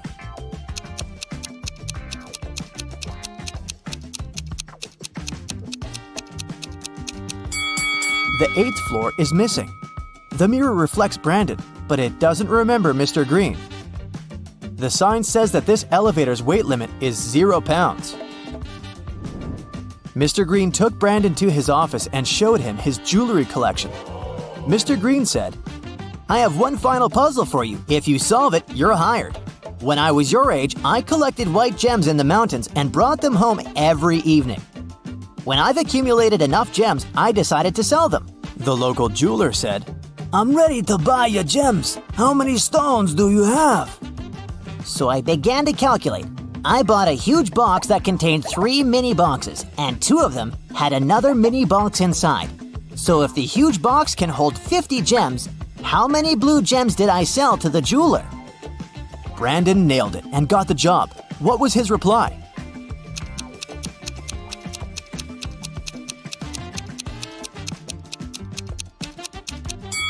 Mr. Green was collecting white gems, so he couldn't sell any blue gems to the jeweler. Tyson was thinking about buying a gym membership. There were only 3 gyms in the area where he lived. The first one was called Iron Muscles Gym, the second one was called Stronger You Gym, and the third one was called Fit for Life Gym. Now take a look inside all of them. Which one should he choose?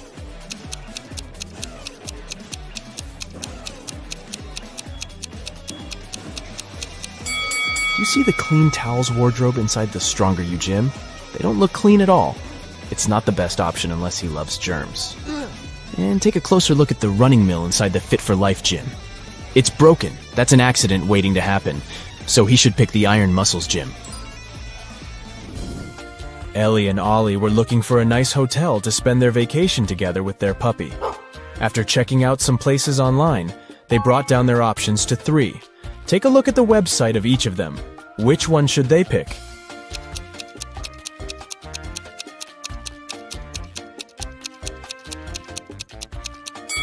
Do you notice the small stock photo sign on the photos of the first hotel's website? That can only mean they are scamming people. The second hotel seems like a good option since it's a 5-star one. But do you see the small sign on the website that says, "No pets allowed"? They can't go there with their puppy, so they should stay at the 3rd hotel. James and Jonathan went camping in the woods. As they were searching for the perfect place to set their tents, they came across a river that only had one bridge to cross to the other side.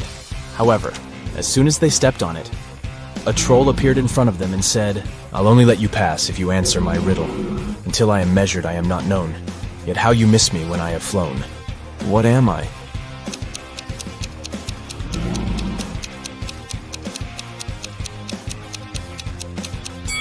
The answer is time. Hillary was sitting in her hotel room when someone knocked on her door.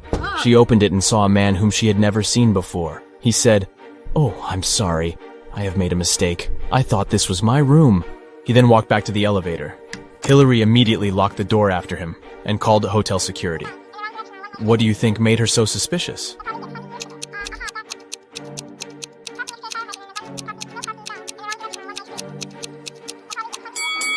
Nobody knocks on their own hotel door, but the man did that. Captain Bluebeard was traveling the sea with his crew. At one time during their voyage, 2 of his sailors were standing on opposite sides of the ship. One of them was looking west, and the other one was looking east.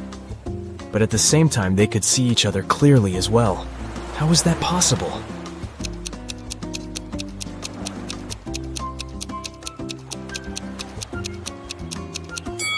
The sailors had their backs against either ends of the ship. Newton and Curie were two history professors from Planet Q. To complete their planet Earth research, they had to explore a place the Earthlings used to call a school. There, they found a piece of paper with a handwritten number on it, but couldn't come to an agreement about what the number was.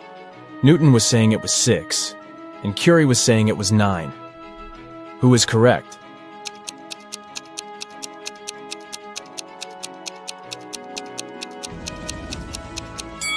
Do you see this teeny tiny dot here? That can only mean the number is 9. So, Curie is right. Yeah. The Foggy Mountains region of the Kingdom of Endolia was occupied by the most vicious dragon. The king called Knight Samuel to go on a quest to defeat it and take all the gold it stole from the people back. Yeah. So, Knight Samuel hopped on his horse and reached the mountains after a long journey. Once the dragon saw him, it said if Knight Samuel knew all 3 of its riddles correctly, it would leave the mountains as well as all the gold. The first one was, soft and fragile as my skin, I get my growth in mud. I'm dangerous as much as pretty, for if not careful, I draw blood. What am I?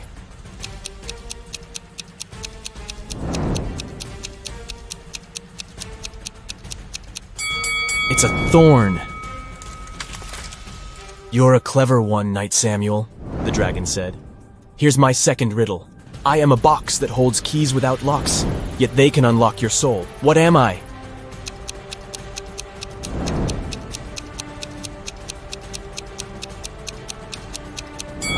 The answer is a piano.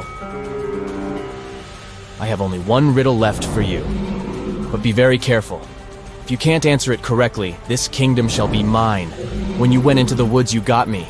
You hated me, yet you wanted to find me. You went home with me because you couldn't find me. What was it?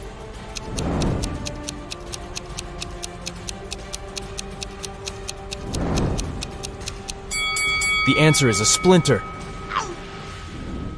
Annie forgot her computer in her dorm room, but she urgently needed to use one to submit her school paper. Her mom had a laptop in the study room, but it was password protected. However, she was easily able to figure out the password. How did she do it?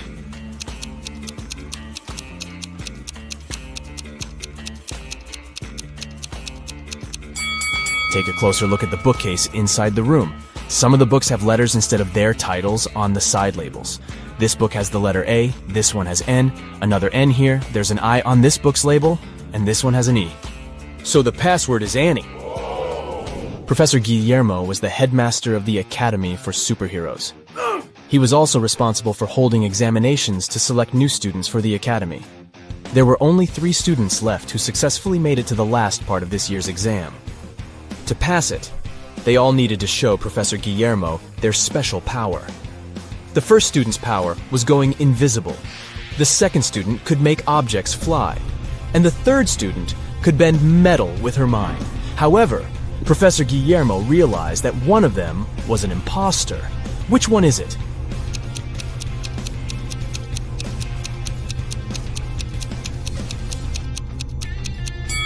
Take a closer look at the object that the second student is levitating.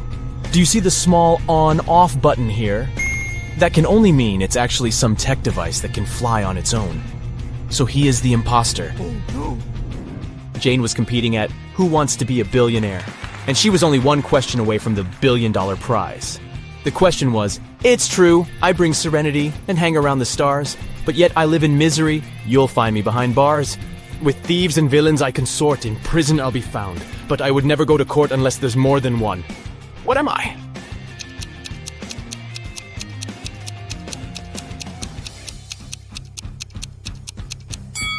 It's the letter S.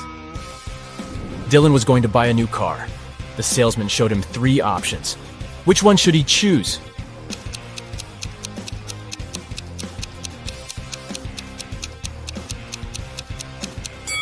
Take a look at the side door of the first car. The paint on here is chipped. It's not wise to get a car that's already damaged. The third car's left tire rim is cracked. This one is also a pass. So he should get the second car. Oh, yeah. Catherine has 4 daughters, and each of her daughters has a brother. How many children in total does Catherine have?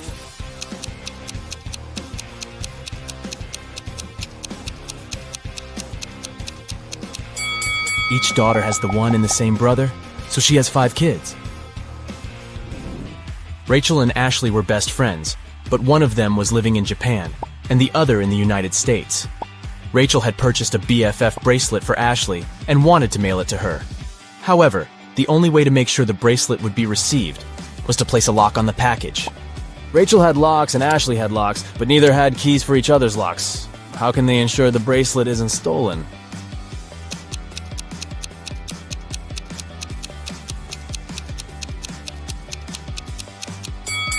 Rachel should place a lock on the package and send it to Ashley. Ashley then should place one of her locks on the package and send it back to Rachel. Rachel removes her lock and sends the package back to Ashley. Marla goes to the grocery store and buys 1 dozen eggs. As she's going home, all but 3 eggs break. How many eggs are left unbroken?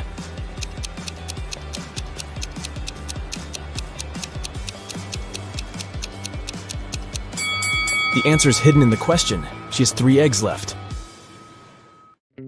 Bella and Shelley are sisters and best friends. One weekend, their parents went on vacation. Before leaving, they strictly forbade Bella and Shelley to have parties in the house. But the sisters didn't listen and invited all their friends as soon as their parents left. After the party, the entire house was a mess. So, Bella and Shelley hired a cleaning lady to get rid of any evidence of the party. When their parents arrived home, their mother, Jessica, began to yell, "I told you, no parties in this house!" How did she know?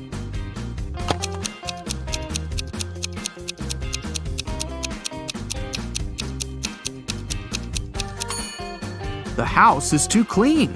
There was dust on this glass vase when the parents left, but now it's fresh and clean. Jessica asked Bella and Shelley to mow the backyard lawn. None of the sisters wanted to do this annoying task. So, Shelley offered an easy way out. She put 2 cards in a hat and said, "I wrote mow on the first card and chill on the second. Pull a card and choose your destiny." Bella wasn't so naive. She suspected that Shelley was cheating and put both cards with mow written on them. But no one would believe her if she just tried to expose Shelley. And no one would look at the other card once her fate was decided. What should she do?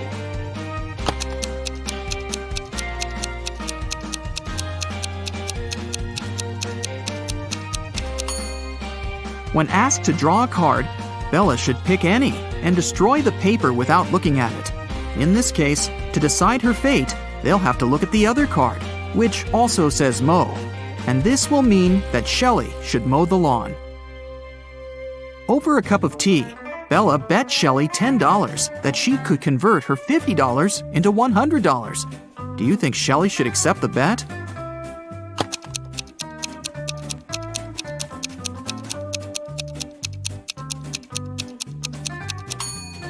There's no logical reason behind accepting it. If Bella isn't able to convert the money, she'll lose the bet. But she has only $10 to lose. Meanwhile, Shelley is supposed to be giving her $50 from her wallet. Thus, even if Shelley wins the bet, she'll still lose $40. Bella and Shelley have a certain number of candies. If Bella gives 1 candy to Shelley, they'll have an equal number of candies. But if Shelley gives 1 candy to Bella, then Shelley will be left with half the number of candies that Bella has. Can you find out the number of candies they have right now?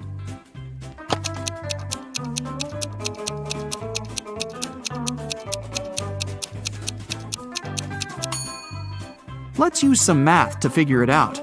Right now, Shelley has X candies and Bella has Z candies. Now we can sum it up in these equations. X plus 1 equals Z minus 1. Therefore, Z minus X equals 2. Also, X minus 1 equals Z plus 1 divided by 2. Now we know that 2X minus Z equals 3. So, if we equate these 2 conclusions, we'll get the following.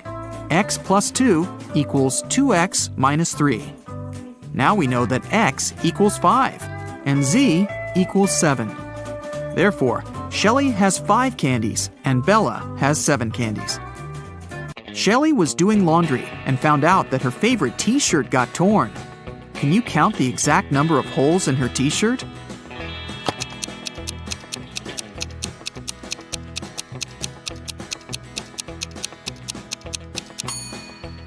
The answer is not 3 or 6, which most people must be guessing. The correct number of holes is 10. 1 hole for the neck, 2 holes for the arms, 1 hole for the torso, 3 holes in the front, and 3 holes in the back. Bella went to the basement to find her old books. Suddenly, the bulb burned out. Bella took the new bulb to replace it, but the wires are very tangled. Can you find the correct switch that will turn on the bulb?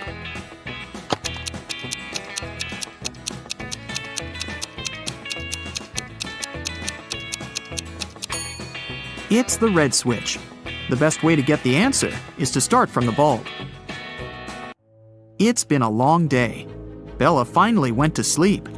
But when she saw her bedroom, she yelled and ran away. Can you tell what's wrong here?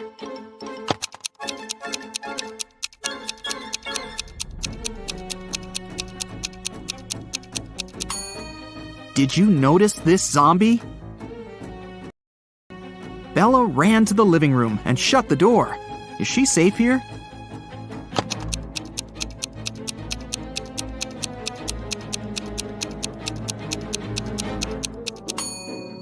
Nope. Take a look at the mirror. Some stranger is inside the room. Bella and Shelley went hiking with their friends. 4 of them went into a completely empty lake. And then 8 people came out. How is this possible?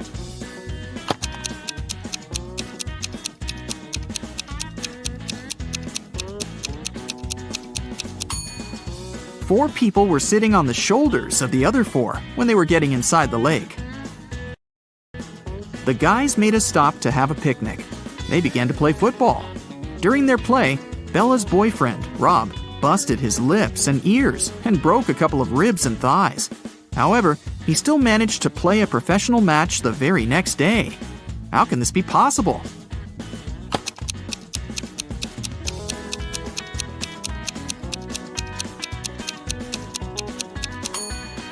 Rob knocked on his food plate accidentally while playing. He had pig lips, ears, and ribs, along with chicken thighs. When he knocked on his plate, he busted his food. On the way home, the guys went through a field. They saw a cow. It walked 30 feet north, 30 feet east, 30 feet south, and finally walked 30 feet west. All this time, where was its tail pointing? Can you solve this mystery?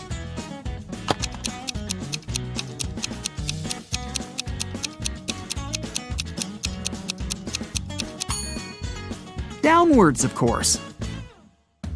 The guys rented 4 scooters in 4 different places and hit the road. They agreed to meet in a cafe at the gas station. Here's the map. Can you tell which scooter will reach the destination first?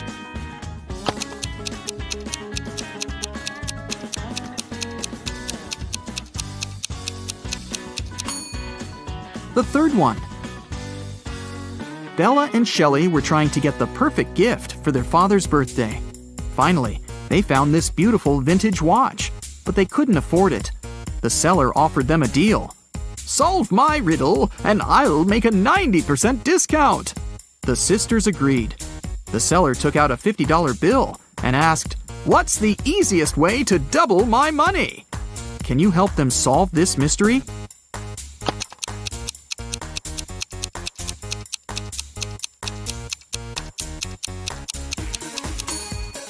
They should put the bill in front of a mirror. The sisters decided to have lunch in a cozy little cafe. The cook offered them tomato soup, mushroom salad, chicken wings, octopus, and mushroom pizza. Can you help them choose the safest food?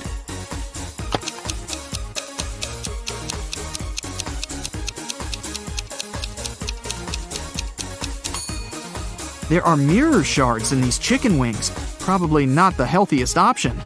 I'm pretty sure those mushrooms are poisonous too.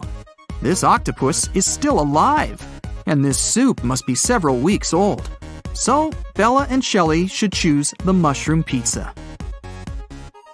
After lunch, the local barista offered the sisters free coffee if they managed to solve his tricky riddle. Here's the task. Name a 10-letter word in English that can be typed using only the top rows of your computer keyboard. Can you help the ladies get their free coffee?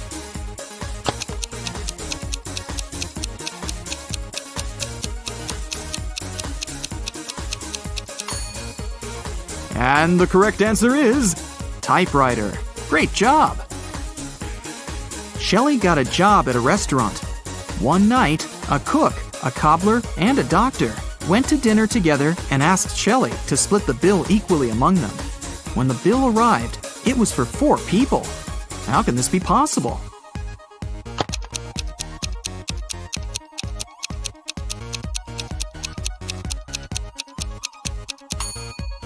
The 4th person was the knight. It was just misspelled as night. Shelley and Bella were walking down the street. Suddenly, they saw this creepy shadow. Can you guess what's going on here? Should they be worried?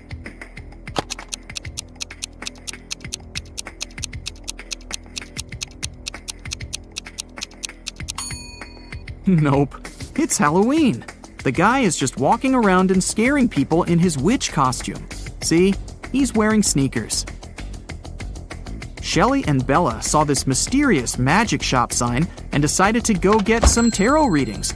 As soon as they entered the shop, a wicked witch locked the door and said, I will make your biggest dreams come true if you crack my code. But if you fail, you'll stay here forever. Then she gave them the following clues. A. 981. One number is perfectly placed. B. 924. Everything is incorrect. C. 093. 2 numbers are part of the code, but are in the wrong places.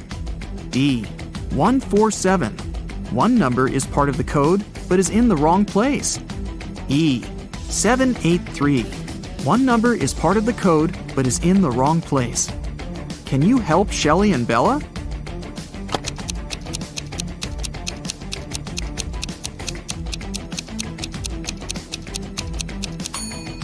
From clues A and B, we learned that 9 is not in the code. It also means that 8 or 1 is in the code for sure. According to clue B, we know that 9, 2, and 4 are not in the code. From clue C, we know that 0 and 3 are in the final code. Clue E tells us that 7 and 8 are not in the final code because we already know that 3 is. And clue D tells us that 1 is also in the code because 4 and 7 are not. So, the correct code is 301. The witch has fulfilled Shelley and Bella's wishes. They wanted to thank her and decided to prepare her favorite drink from a recipe book. Unfortunately, the last ingredient was encrypted. Can you help them crack the code?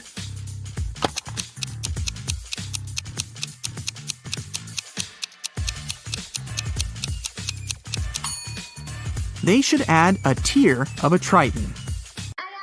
After visiting the witch, Shelley met a handsome guy, Tom. They had a perfect date. Shelley couldn't believe that he was real. She thought it was an illusion created by the witch's spell. So she decided to test the guy's logical skills. She showed him this list and asked just one question. What do these words have in common? Can you help Tom?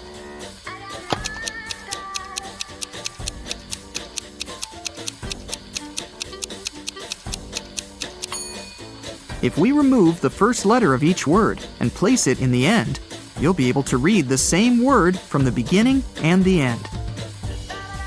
Can you figure out the next number in this sequence?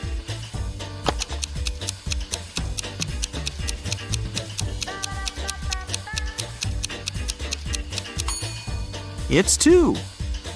To make the puzzle seem harder, all digits are placed apart. In fact, the sequence consists of 2 different sequences. The first one is 2, 3, 4, 5, and so on. And the second sequence is 9, 18, 36, 72, and so on. Now it's obvious that the next digit should be 2. Emma Lynn is an archaeologist working in Africa. She has accidentally gotten stuck in a cave, and there are just 3 ways out. Her map shows that if she goes left, she'll come to a pond that pulls everything in. If she goes straight ahead, she'll run into dangerous dinosaurs that eat everything they see. If she goes right, she'll find herself very close to an erupting volcano. Which way is safe?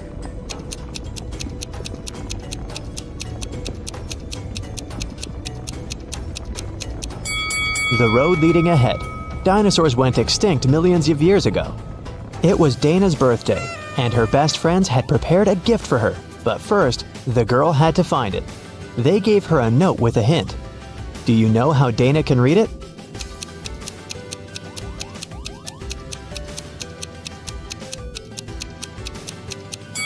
It looks as if the note doesn't make sense, but it does. The text is mirrored. That's why she can read it with the help of a mirror. Let's see.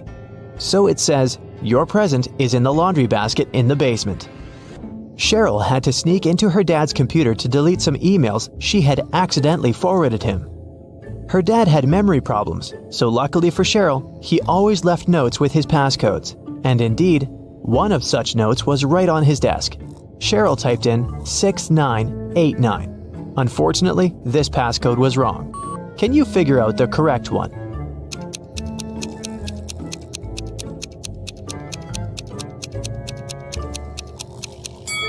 The note was simply turned upside down. Cheryl should try 6869. Reese was on vacation in Cyprus. One day, he saw a beautiful woman and asked her out on a date. The woman said that she would go out with him, but only if he guessed her name. He said it was impossible, and she gave him a hint. The capital of Spain, the capital of Austria, the capital of Romania, and the capital of Australia. Can you help Reese figure out what the woman's name is?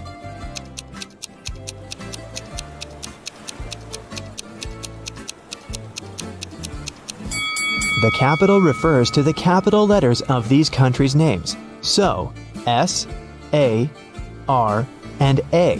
The woman's name must be Sarah. Yvonne has 4 frogs: Dot, Hoppy, Yoda, and Aristotle. One of them is black and green, and 3 of them are black and blue. Find out which color each of them is if Dot and Hoppy are of the same color, Aristotle isn't black and green.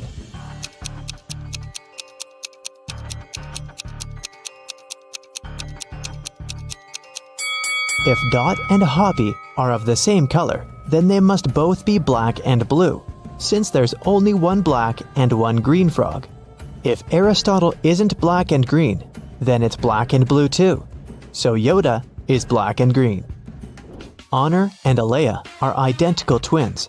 After they were born, Honor had her birthday 22 times, but Alea only had her birthday 5 times. How is it possible?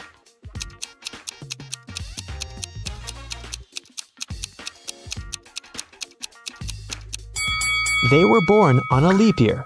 Honor was born late at night on February 28th, let's say at 11:59 p.m. And Alea was born a bit later, at 12:01 a.m. It was already February 29th, which only occurs once every 4 years. Now let's relax a bit and try to guess some movies. I'll show you some combinations of emojis, and your task is to guess the movie. Ready? Here's the first one. What's your guess?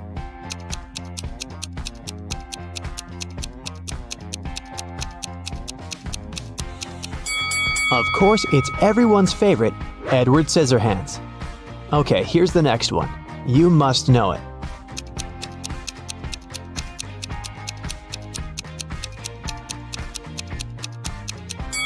It's The Devil Wears Prada. Can you guess this one?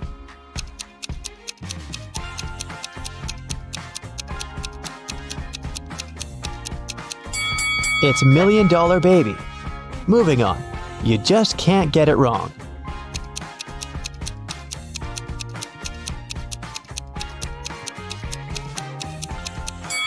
Obviously, it's Home Alone. There's no other story like this one.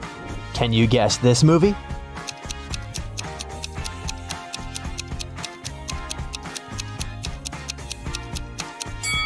This reverse transformation reminds me of The Curious Case of Benjamin Button. I have a couple more for you. I love this movie. Do you know it?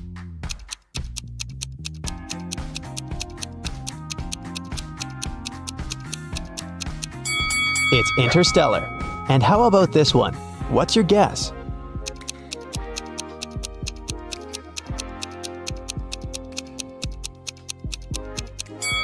This one is I Am Legend. In the afternoon, Detective Callum went to a little restaurant for lunch. He was waiting for his order. He overheard a waiter and a client arguing. The waiter claimed that the woman had ordered a special breakfast set and was now refusing to pay. The woman said she'd only ordered a coffee. Detective Callum knew who was lying. Do you?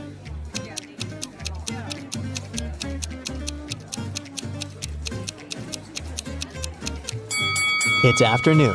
No one serves breakfast specials at this time, so the waiter was lying.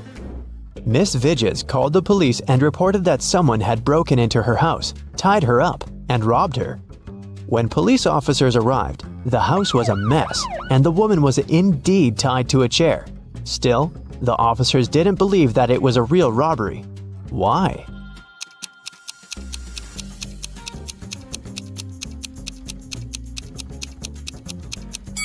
If Miss Vidges was tied up and couldn't move, how did she manage to call the police? Her cell phone is too far away from her. An elderly man had poor vision. He lived with his son, Mark, because he needed assistance. One day, the man was resting in his armchair while his son was preparing dinner. Suddenly, Mark heard glass shatter. He ran into the room and asked what had happened. The window was broken. His father told him that some dark-eyed, dark-haired young guy had thrown a stone into the window and then had run away. Mark didn't believe his father. Why?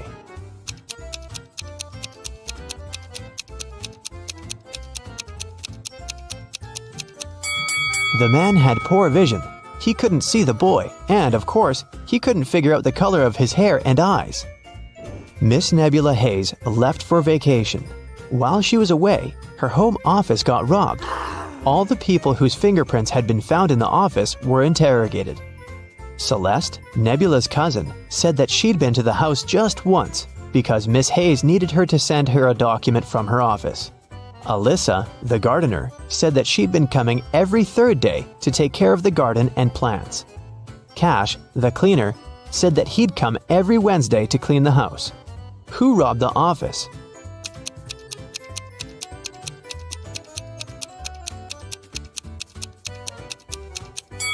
It was the gardener.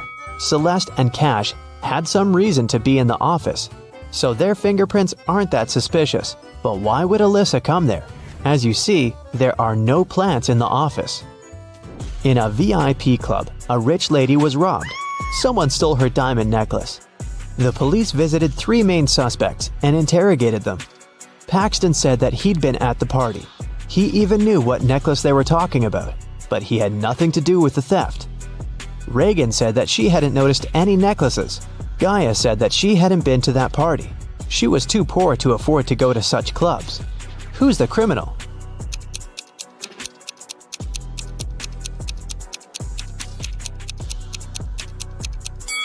It must be Gaia.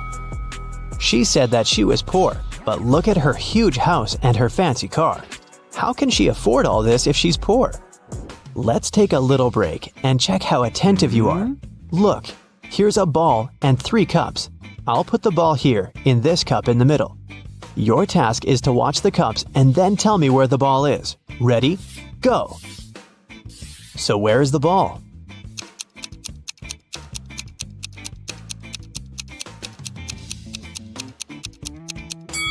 Look, it's here. Did you get it? Okay, let's try this one. Now I have 4 cups, and I'll be moving faster. I put the ball right here. Watch it closely.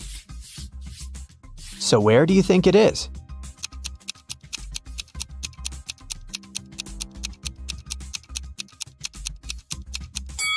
It's in this cup. Let's make it super hard and see if you can get it now. 5 cups, and I'll move them even faster than before. Ready? So where's the ball?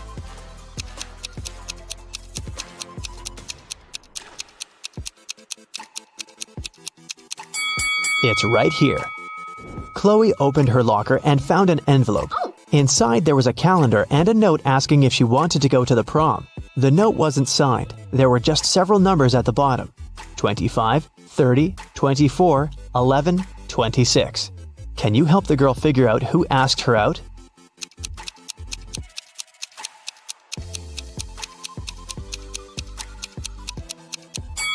The calendar is the key. You have to find all the numbers in the calendar, and the first letters of the respective months will make up the name. So, 25 is circled in June, so it's a J. Number 30 is circled in April, so it's an A. 24 is in September, it's an S. 11 is in October, so we've got an O. And 26 is in November, N. The guy's name must be Jason. Hopefully Chloe knows him. Annika was poisoned, and Detective Callum was on the case. One of the main suspects was Marcus Jones, Annika's sister's boyfriend, because someone had seen them together. Good afternoon, Mr. Jones. I'm sorry to tell you this, but your girlfriend's sister was poisoned. Do you know anything about it? By the way, do you have any photos of her? Marcus said, "Oh, poor Annika. She's such a good girl. Yes, I have pictures of my girlfriend and her sisters. Here it is." The detective looked at the photo and arrested Marcus. Why?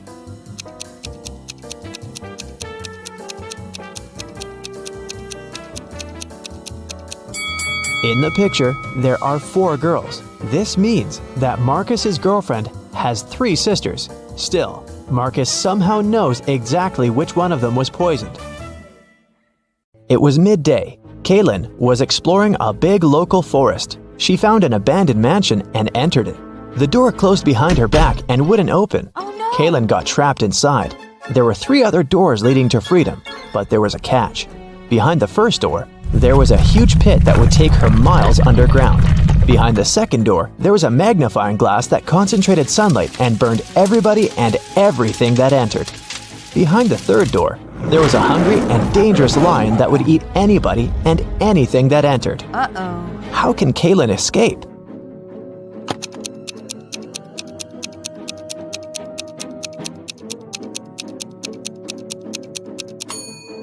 Kaylin should wait until sunset. When the sun goes down, the second door with the magnifying glass won't be dangerous anymore.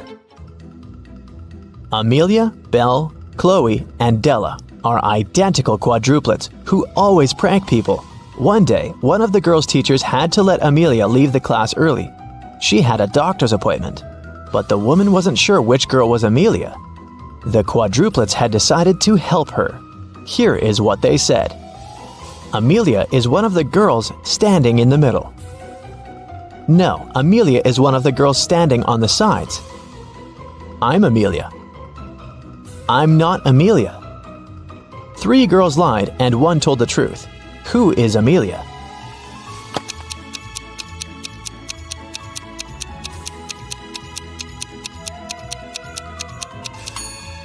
If Amelia is the first girl, then 2 girls told the truth, the second and the fourth ones. If Amelia is the second girl, then the first and the fourth girls told the truth. If Amelia is the third girl, then the first and the third ones told the truth. But if Amelia is the fourth girl, then only the second girl told the truth. So, Amelia must be the fourth girl. Esme was having a walk in the forest and got lost. She found a witch's house, petted her black cat, and asked the witch to send her home. The witch wanted to play a game. If Esme won, she'd send her home. But if Esme lost, she'd have to stay with the witch forever. We'll be saying numbers between 1 and 10. The next player will have to choose a number that's between 1 to 10 greater than the previous one. The first person to say 50 wins. You can start. How can Esme win?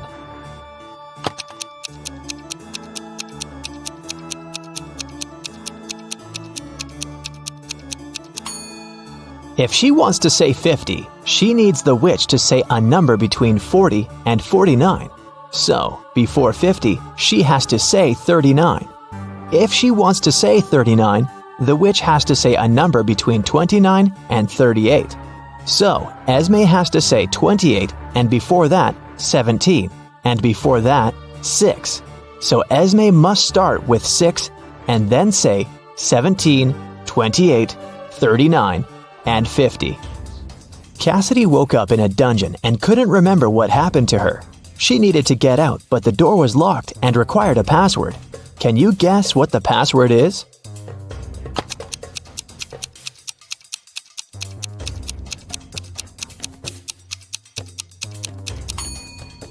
Every next number is made by moving the last digit of the previous 4 to the front.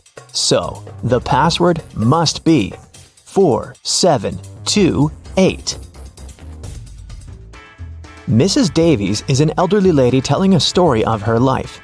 After I lived 1/4 of my life, I got my first car. I married 1/12 of my life later. 1/6 of my life later, I started a business. 1/4 of my life later, I got my first granddaughter. She just turned 18. How old is Mrs. Davies?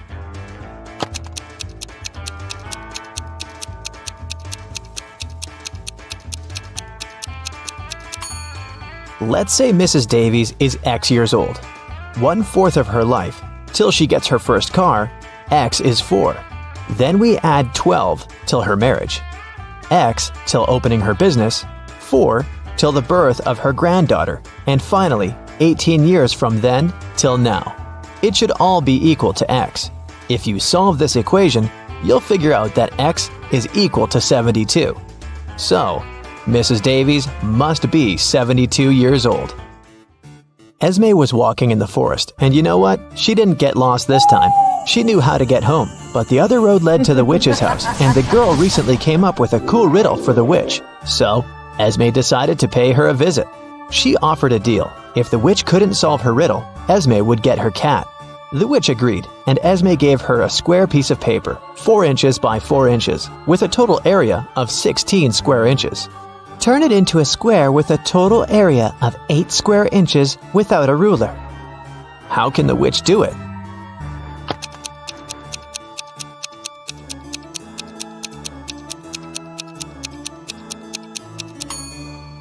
The witch should fold the 4 corners of the square towards the middle. This way, she'll get a square that is exactly twice as small as the original one.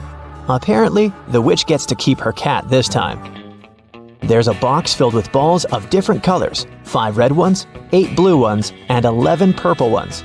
Allison has a tricky task.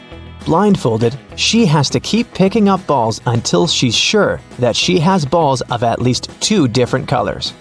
What's the minimum number of balls she should pull out of the box?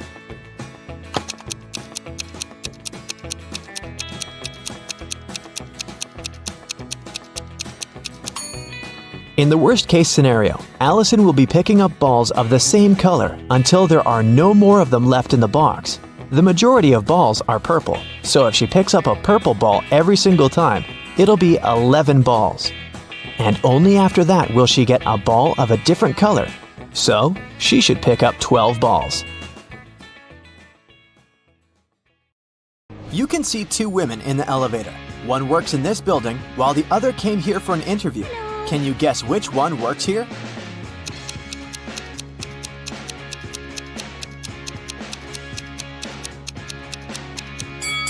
The woman on the right has a name tag on her jacket, while the one on the left has none. Can you spot an odd pineapple here?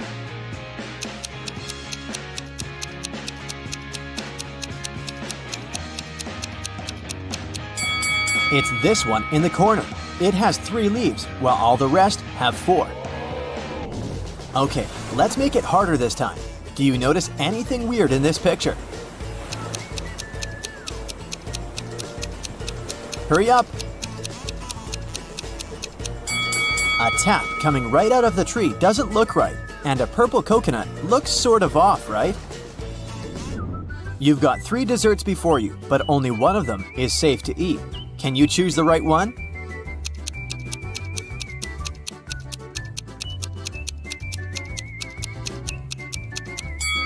The strawberries with whipped cream may seem delicious, but those tiny flies scream that this dessert is off.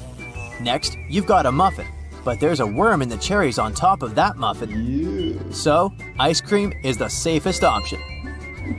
Now let's see how sharp your eyes are. How many numbers can you see?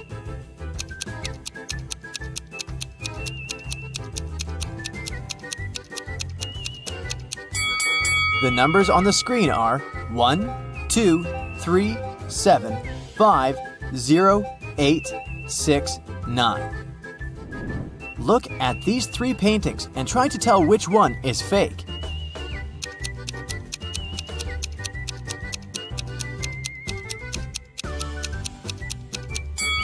The second one. It's labeled as having been painted in 1950, but there's a lion looking at a smartphone in it. How could there be smartphones back then? You're lost in the woods, cold, and so very hungry. Suddenly, you walk out to a clearing where you see 3 cozy-looking houses. Check your survivor's instinct. Which one do you think is safe to enter?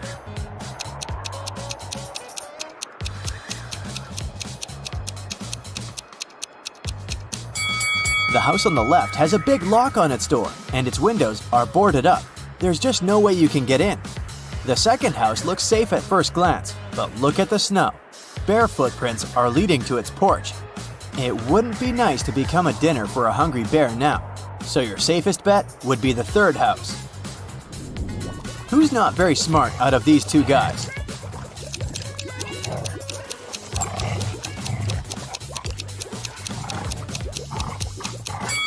Well, giving your cat a wash from time to time isn't that bad, although the kitty sure wouldn't like it, so the guy on the left is doing fine. As for the one on the right, look at the pet food package in his hands. He's giving his dog cat's food. This stuff shouldn't be confused. Can you spot what's wrong with this image?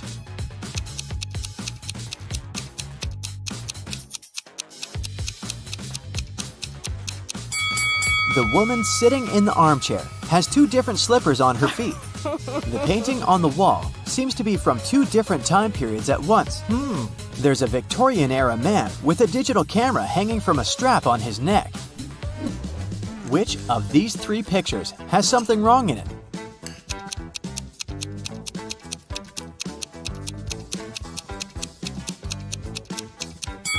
The second one.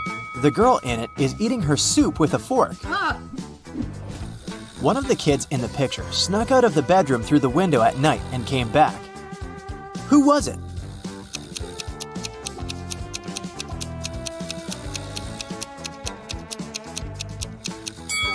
The one in the lower right corner still has their shoes on. One of these people going abroad is suspicious. Who?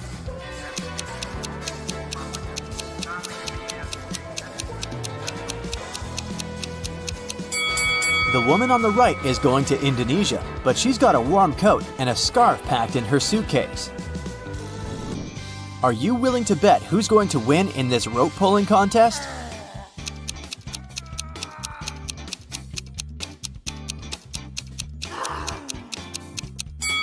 If you placed your bet on the right-hand team, you've got it.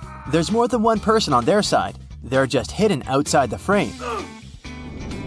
Can you figure out how many interviews this guy already attended this month? Oh, no.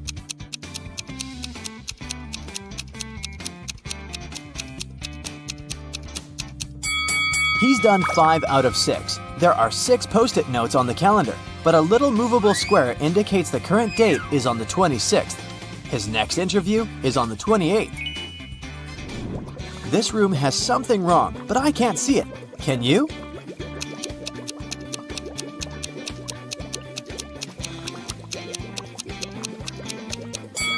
There's a bird in the fish tank. Which hand is the odd one out?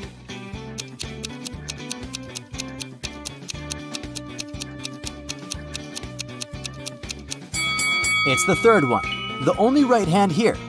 The rest are lefts.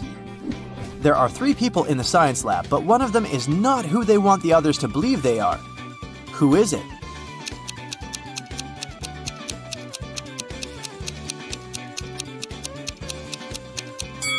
It's the guy on the right. He's wearing a fake ID badge on his lab coat.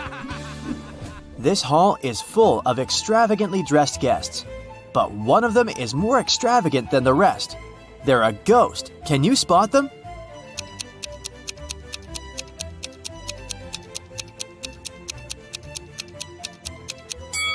Look at the woman on the left. Her feet are almost transparent. She must be the ghost. This one will require both your observation skills and logic. Which of the 2 teapots can hold more tea?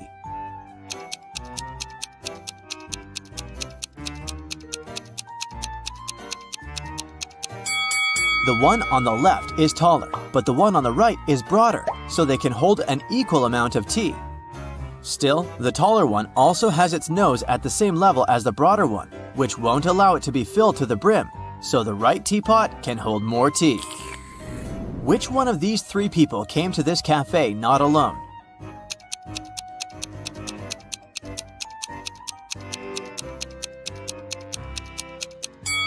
It's the girl behind the table in the middle. She has 2 cups of tea in front of her. One of these 3 partygoers has recently escaped prison and hasn't gotten rid of all the evidence. Can you figure out who it is?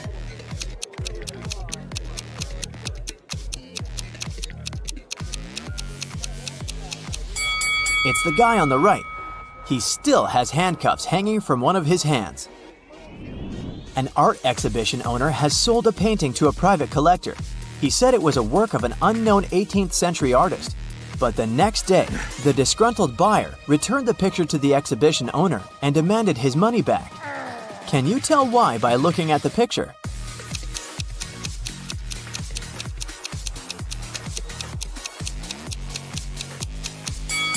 Well, there shouldn't be an airplane in the painting if it was genuinely from the 18th century. Someone broke into a house in a rich neighborhood and got away with a lot of valuables. The police had a suspect and stopped by his home.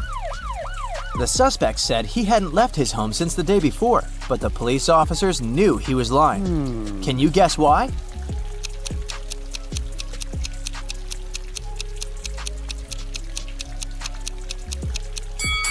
Look at the helmet on the bike's handlebar. It's upside down. Since it was raining so hard, it would have been already filled with water to the brim if it hadn't been hanging like this since the day before.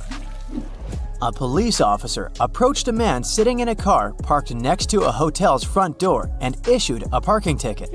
The man was outraged, saying he'd been there for no more than 2 minutes, and the sign said 5 minutes of staying was allowed. Still, the officer was adamant that the man wasn't telling the truth.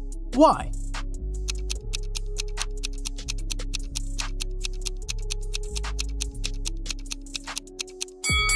There had been a heavy snowfall and just too much snow on the man's car hood and roof. If he had arrived just 2 minutes before, the snow would have been blown away by the wind or melted.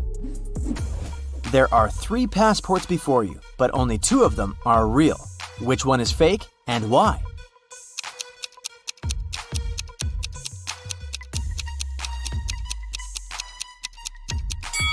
The right one is fake. Passport photos should be taken against a white background, and this one has something else in it. Which of these 2 people here is asking for trouble?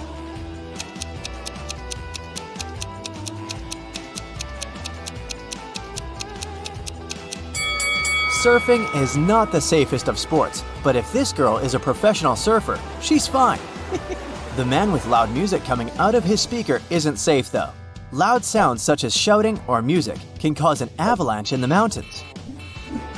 Jason says he's just returned from a trip to Antarctica and he's showing his friends photographs taken there. They seem alright, but one of Jason's friends thinks he's lying. Why?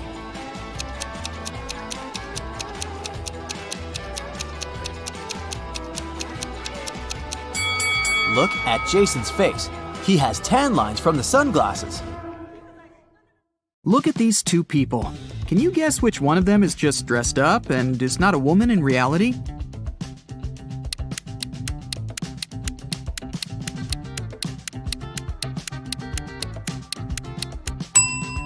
It's this one here, the one in the pink dress. Look closer. She's blonde, but has dark hair on her arms. Also, you can see some naturally dark hair slipping under the wig. Okay, let's try to find some more imposters. There are 2 pregnant women. Can you tell which one isn't really pregnant?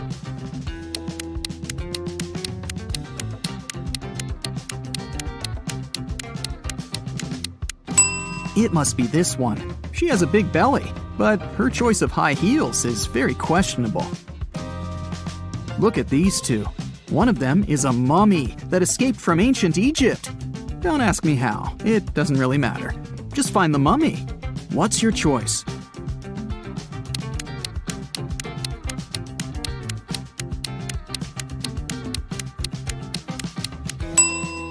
It's this one. Look at the ankle. There's a piece of bandage slipping out of the pants. Dira came to a hospital for an x-ray. 2 doctors are ready to accept her, but one of them isn't a real doctor. Take a close look at them. Who's not a real doctor here?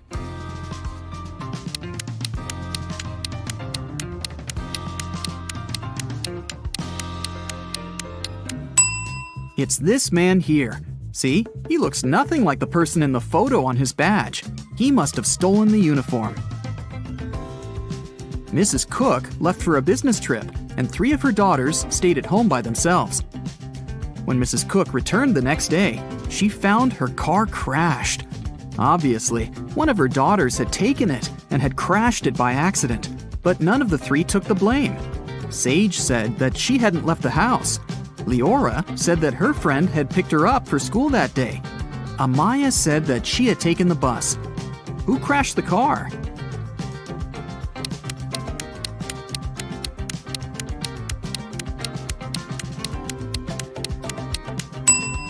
Look inside the car. There's a purse. If you were attentive, you could have noticed that the day Mrs. Cook left, Amaya had this purse. So it was her who had crashed the car.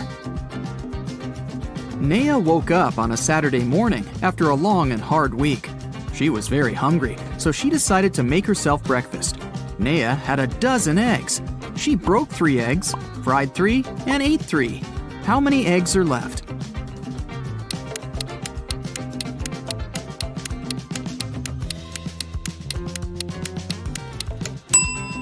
There are 9 eggs left.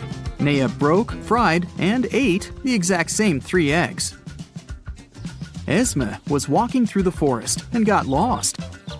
After hours of wandering around, she found a witch's house. She walked in, pet a cat, and asked the witch to take her home. The witch was making a new potion and asked Esme to give her a plant from the shelf. Esme walked there, but there were 5 of them. "Which one?" she asked.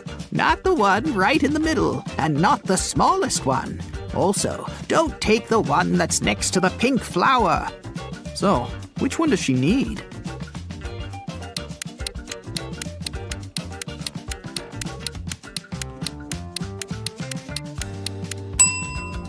That's the one on the very left then, or the pink flower itself.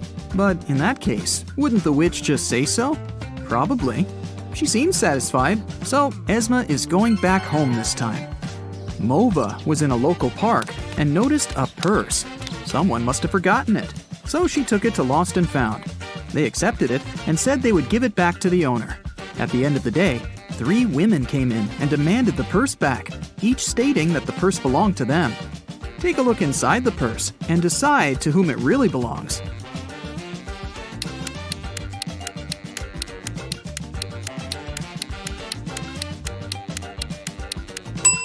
Look, there's lipstick in the purse.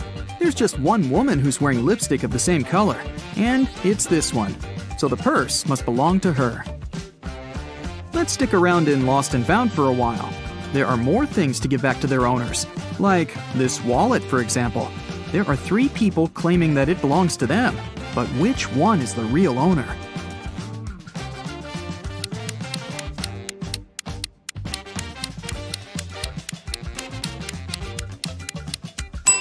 Look, there's an ID card. It has a photo of this guy, so it must be his wallet. There's a backpack, and 3 people are demanding it. You can take a look inside. Who do you think the backpack belongs to?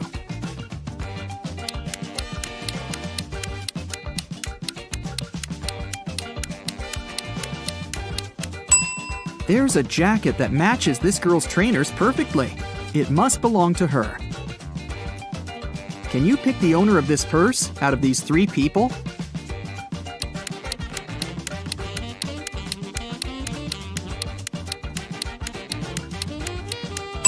Look, there's a charm on the purse that says Ella. This girl in the middle has a necklace with a pendant saying Ella too. It must be her purse.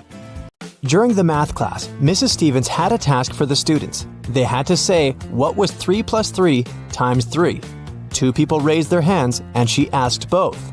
Toby said that the answer was 18. Cassidy disagreed and said that the answer was 12. Who is right?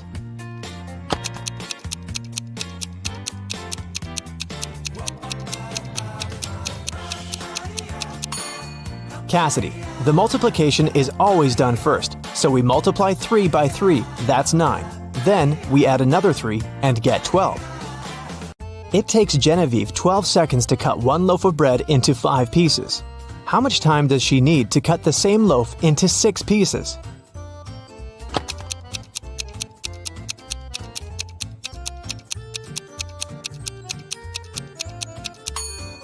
"15 seconds to cut the bread into 5 pieces. She must make 4 cuts. If it takes her 12 seconds to make 4 cuts, it means she makes 1 cut in 3 seconds. If she now wants to cut the bread into 6 pieces, she needs to make 5 cuts. And since 5 cuts takes 3 seconds each, the combined time will be 15 seconds. How many years in the 21st century have had 365 days?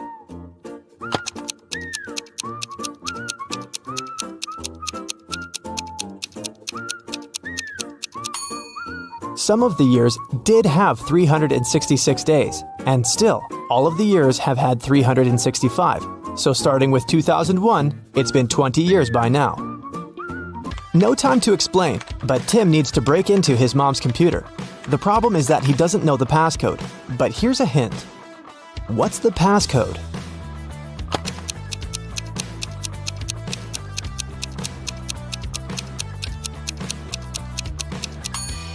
Each consonant in the word equals 200 points, and each vowel takes away 100 points. In the word kiwi, there are 2 consonants that make 400 points.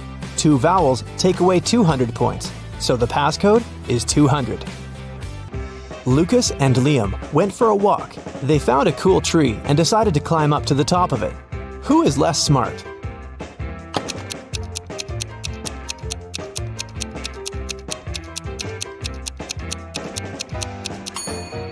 Lucas, the branch he's going to use is about to crack. He's in for a nasty fall.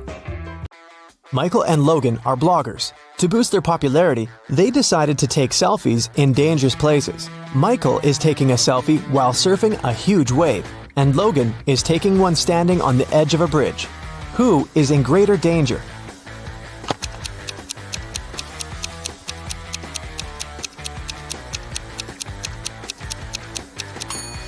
Michael. Logan at least has some people around. They'll notice if something happens and call the emergency services. Michael is alone. Thomas and Abigail were going on a date. Thomas arrived half an hour earlier and decided to go and buy some flowers. Abigail had just returned from London and was driving to meet the guy. Who is doing something wrong?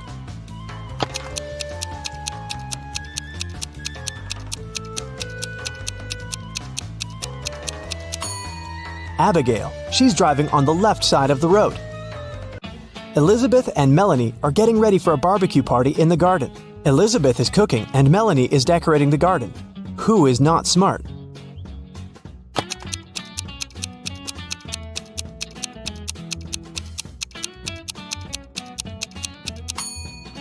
Elizabeth. While she's cooking, the meat is going bad in the sun. It was June, and students were going to have their most difficult exam. Each of them was assigned to a particular seat, but a professor was paying special attention to one of the students. He supposed they were going to cheat. Who was his suspect and why?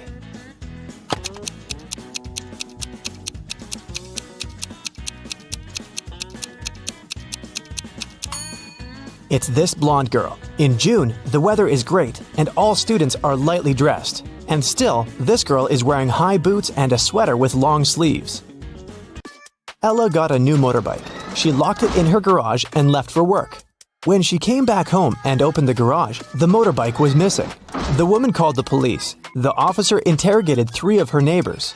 Ryan said that he'd been away the whole day and hadn't seen anything. Colin said, "When I was walking the dog, the motorbike was still there." Jane said that she had come to Ella's house to ask her for some garden tools, but Ella hadn't been there, so she'd left. Who stole the motorbike?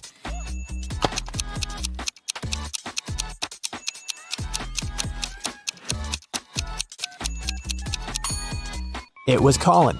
He said he'd seen the motorbike in the garage, but the door was closed, so he couldn't possibly spot the bike. Look at the sequence of letters. What should be the next one?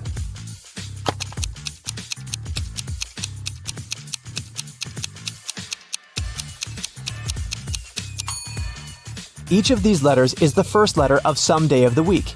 S stands for Sunday, M for Monday, and then we've got Tuesday, Wednesday, Thursday, and Friday. The only one that's left is Saturday, so we need an S. Mark was locked in a dungeon. There were 3 ways out, but none of them looked safe. Behind the first door, there was a huge and strong guard. Behind the second door, there were 3 big and very hungry dogs. Behind the third door, there were many little robots that were ready to charge at Mark at any second. Which way should the guy opt for to get out and stay safe?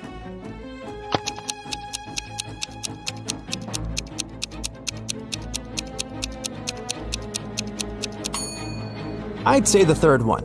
Although there are angry little robots, they're still super small and probably can't cause much harm. Emily woke up in a weird place she'd never been before. She looked around and saw 3 ways out. But there was a catch. Behind the first door, there was an iron block with a motion sensor that would crush everyone who entered the room. Behind the second door, there was an electric shock device that never missed. Behind the third door, there was broken glass all over the floor. Which way should Emily choose?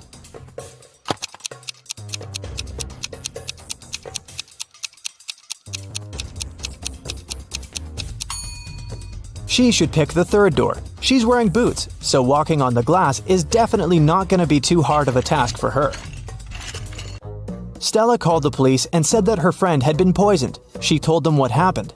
I was supposed to meet with Alice, but I arrived too early. So I went to pick her up at her house. I knocked, but no one answered the door. The light was on, so I knew Alice must be at home. I had a spare key, so I opened the door myself. I found her in the room unconscious with an empty glass by her side. The police officer asked if Stella had touched anything. The girl said she had only touched the door, the glass, and her friend. After that, she got arrested. Why?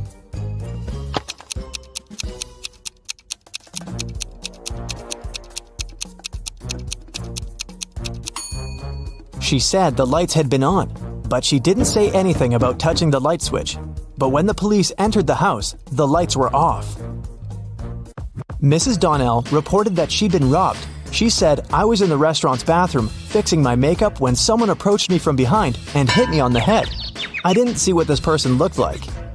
The police sent the woman home and refused to fill the report. Why?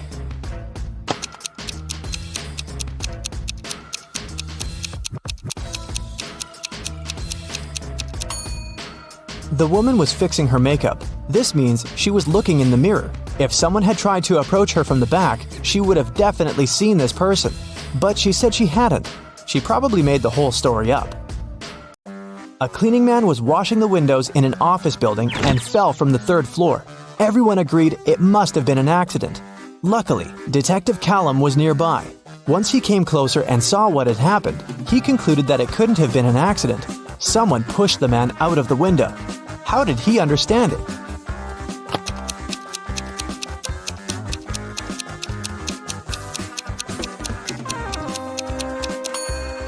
Look, the window the guy fell out of is now closed. If it had been just an accident, the window would still remain open. Sophia and Brooke went camping in the forest. Who is less smart?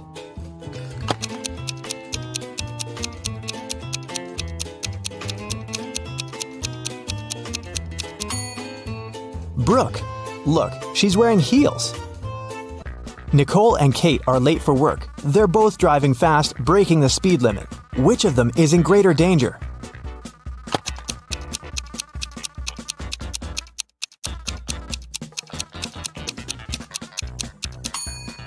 Kate.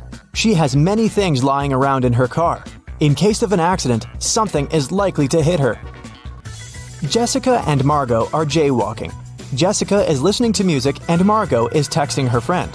Who is in greater danger?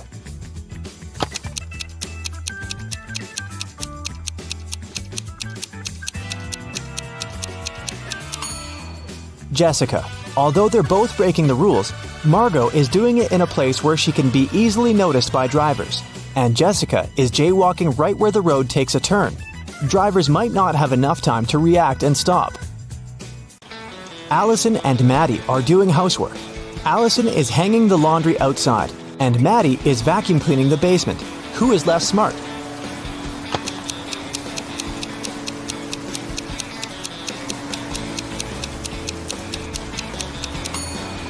Allison. She's hanging the laundry outside, but it's raining. After Theodore was shipwrecked, he found himself on a deserted island. Luckily, he still had his pills. There were 2 green and 2 yellow ones left. He needed to take 1 green and 1 yellow pill every day. The problem was that the man couldn't see anything at all and couldn't tell the color of the pills. There wasn't a soul around to help him. How can he manage it?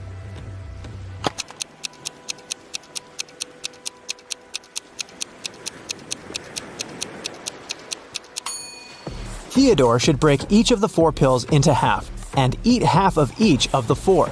This way, he'll eat exactly 1 green and 1 yellow pill. Camilla and Vivian are sisters. For her birthday, Vivian got a beautiful bracelet. Camilla liked it too and occasionally borrowed it. One day, Vivian noticed that the bracelet was gone again. She knocked on her sister's door. Camilla opened it, saw Vivian, shut the door again, and locked it. Half a minute later, Vivian broke into the room and started searching for the bracelet, but she didn't find anything. Then she realized where the accessory was. Have you figured it out?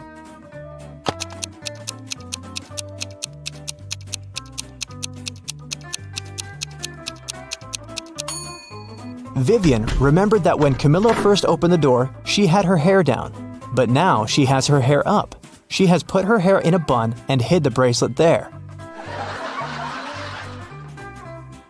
Here's the drill. Your mother asks you to measure 4 cups of orange juice using 2 jugs. The thing is, you have a 20-cup jug and a 36-cup jug. How can you do it?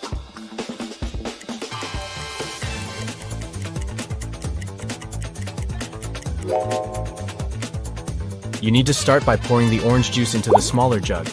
Then, pour all the juice from that jug into the 36-cup jug.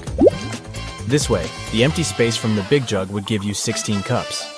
After doing that, you can fill the 20-cup jug using more fresh juice and pour that liquid into the 36-cup jug. This way, you'll fill the entire 36-cup jug. And what is left in the smaller jug is the 4 cups of juice your mom asked for. Clever, huh? Moving on to the second round. Say your room has 3 switches, and one of these switches is for the fan in the room next door. You cannot see whether the fan is on or off unless you come out of your room. Got that? Okay, so I need you to figure out what's the minimum amount of times you need to go inside the room next door to identify the correct switch that turns on the fan.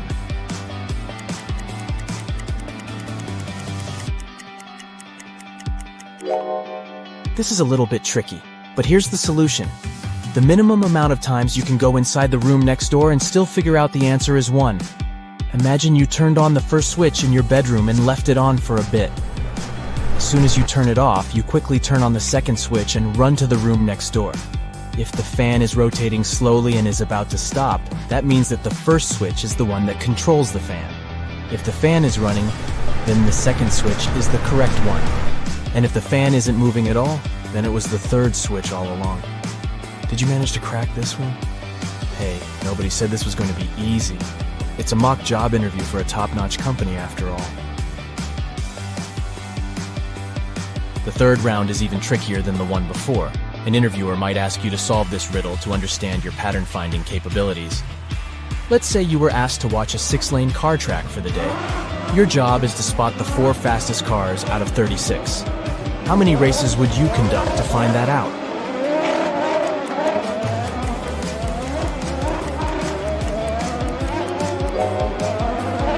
Here's what you could do. Conduct 6 different car races, grouping 6 cars per race.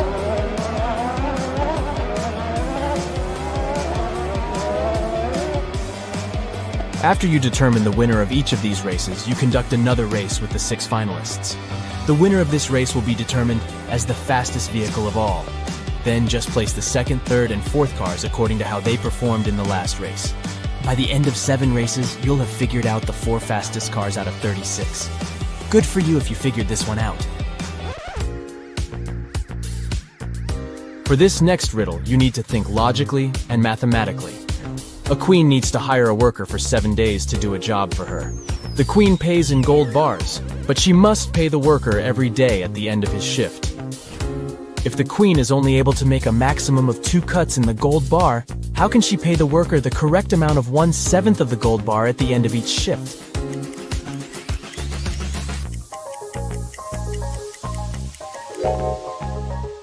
Let's see how this can work out. The queen makes 2 cuts in the bar, dividing it into 3 pieces. The first piece is 1/7 of the bar, the second piece is 2/7 of the bar, and the third one is 4/7 of the bar. After the first day of work, the queen gives the worker 1/7 of the bar as payment. On the next day, she gives him 2/7 of the bar, and asks for the 1/7 piece in return. At the end of the third day, she gives the worker the smallest piece again. This way, he has a total of 3/7 of the gold bar on his hands. Then, after the fourth day, the queen takes away the first 2 pieces and gives the man 4/7 of the bar. At the end of day 5, she gives the worker 1/7 of the bar again. And at the end of day 6, she gives the worker 2/7 of the bar and gets the 1/7 piece back. On day 7, she pays him with the final 1/7 piece, and the deal is completed. Ready for the last round of the first level? If you've answered everything correctly so far, I dare to say you are a part of a very special group of people. Good luck with this next one. It will determine whether you'll move on to the second level.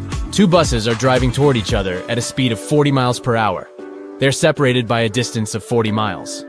A bird is flying to and fro, landing on bus 1 and then on bus 2 at a speed of 50 miles per hour. By the time the buses come across each other, how many miles will the little bird have flown?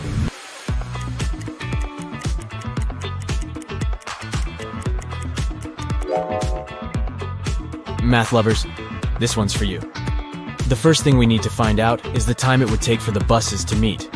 To find that out, we should divide the distance between the buses by the combined speed of both vehicles. If they're both driving at 40 miles per hour, then their combined speed is 80 miles per hour. Since the distance between them is 40 miles, we divide 40 by 80. This will give us 0.5 hours or 30 minutes. To figure out the total distance traveled by the bird, we multiply the speed of the bird by the time it will take the buses to meet. And this would give us 50 times 0.5, so the correct answer is 25 miles. Phew, I'm tired just thinking of that little bird flying all those miles. Hey, if you've aced this test so far, congratulations. You've just unlocked level 2. The riddles will get more and more difficult, so keep your mind sharp. A tortoise is currently at the bottom of a 210 feet hill and is trying to reach the top. Every hour, the tortoise climbs 15 feet and slips down 1 foot. How long will it take the tortoise to reach the top of the hill?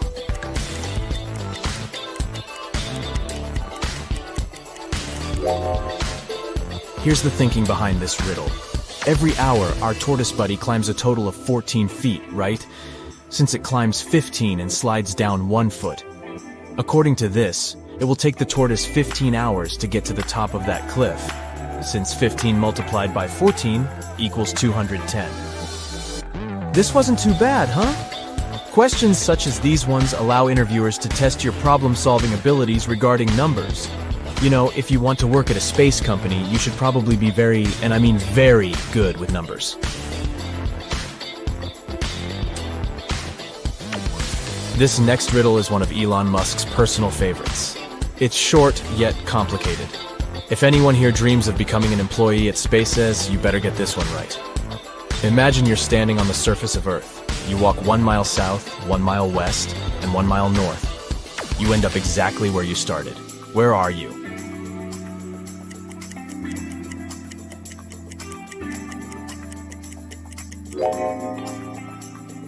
If you answered the North Pole, then you got it right. But the riddle doesn't stop here. If you weren't at the North Pole, where else could you be given the exact same instructions? Yup, the South Pole. Here's how this works. This riddle presumes that the world is a perfect sphere. And if that were the case, the only place where you could walk 1 mile south, west, and north, and end up in the same place is at one of the poles. Got it? To get to level 3, you have to answer this riddle correctly. There are 2 strings in a room. All you know is that each string takes exactly 1 hour to burn. Your task is to time exactly 45 minutes, using the strings as your only source to find out the time. How can you do it?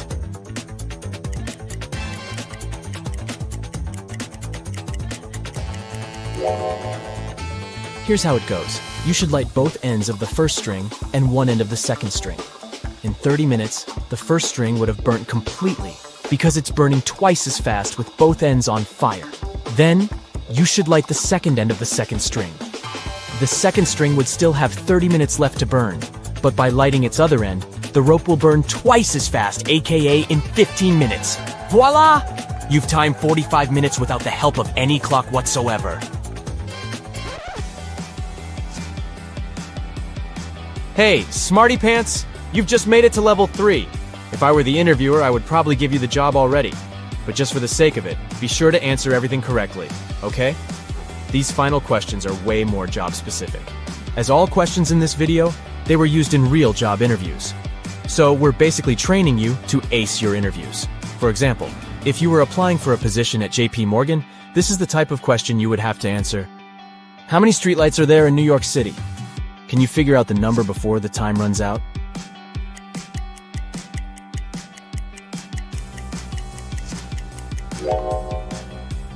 As impossible as this might sound to guess the answer without a Google search, what JP Morgan wants to test is your estimating abilities. Here's the logic. New York City boroughs have an ordered urban grid, so your first task would be to estimate the number of horizontal and vertical blocks in each borough. Then, estimate the number of streetlights each block may have. Multiply that number by 5 since New York City is made out of 5 boroughs. And then you'll have your number. If it's somewhere close to 300,000, then you got it right. If you were applying for a position at a healthcare company, you'd be faced with this fruity riddle.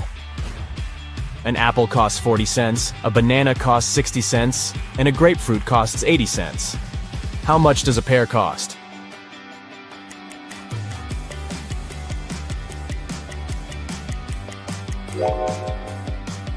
Yikes. I had to read it a few times before getting any idea of what to do with it. The key to answering this riddle is to focus on the vowels. If you charge 20 cents per vowel, the 2-vowel word apple will cost 40 cents. By the same logic, the 3-vowel banana will cost 60 cents, and the 4-vowel grapefruit will be 80 cents. In this scenario, a pear will cost 40 cents, and that's your answer.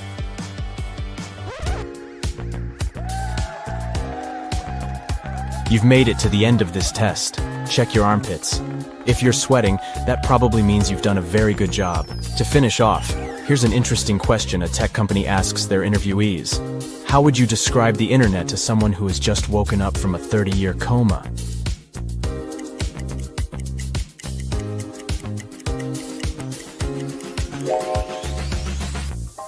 Different from all the other questions, this one has no right or wrong answer. You might try to compare it with something that existed 30 years ago, for example.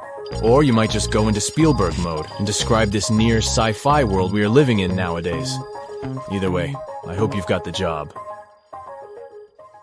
Anna runs a chocolate factory. She offers all her clients a special deal. Anyone can exchange 5 chocolate wrappers for 1 chocolate bar.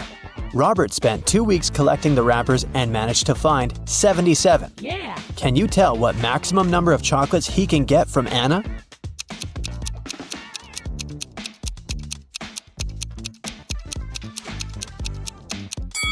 Robert can get a total of 19 chocolates. Here's how it works. First of all, 77 wrappers can be exchanged for 15 chocolates with 2 wrappers left. After unwrapping the new 15 chocolate bars, Robert will be able to exchange 15 wrappers for 3 more chocolates. Now he can use the remaining 2 wrappers and the new 3 wrappers to get 1 chocolate bar. 15 plus 3 plus 1 equals 19. Henry is an astronaut from Earth. He landed his spaceship on another planet in an unknown galaxy and began to explore the city and its citizens. Very soon, Henry felt a desperate need to go to the restroom, but when he saw these 2 doors leading to the ladies' and gentlemen's bathrooms, he got really confused. The problem is that Harry doesn't speak the local language, and he can't ask which door is for men and which is for women. Thankfully, he met a local guy, Mo, who could understand English. But he can speak only his native language.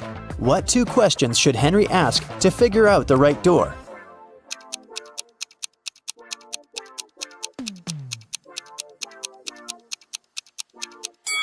He should point at one of the doors and ask, "Is this the men's restroom?" Then he needs to remember Mo's reply and ask, "Am I a man?" If Mo says the same word, then the restroom Henry is pointing at must be for men. And if Mo says a different word, the restroom is for women.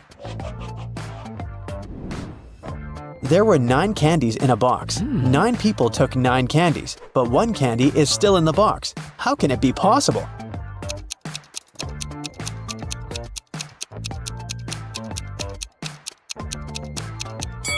It's pretty simple. The last person took a candy and the box. This way, 1 candy remained in the box. On a cold night, 4 friends were roaming around the neighborhood. At one point, they tried to get under one umbrella, but the umbrella was too small. However, all 4 of them managed to stay dry. How can that be possible?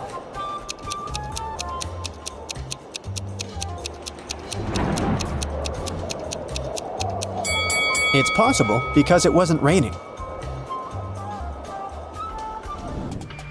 Meet Erica and Jim. Do you have any idea why he pushed her?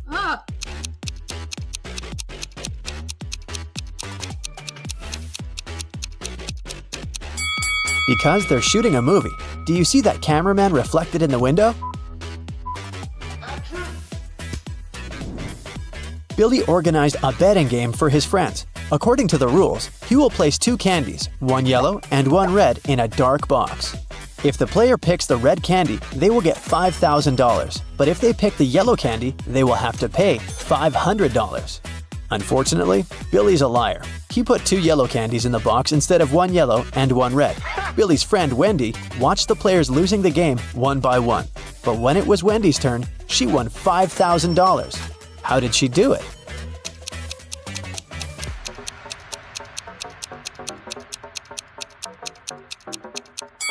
She picked a candy and, without showing it to anyone, ate it. Then she picked the remaining candy, which was yellow, and showed it to everyone.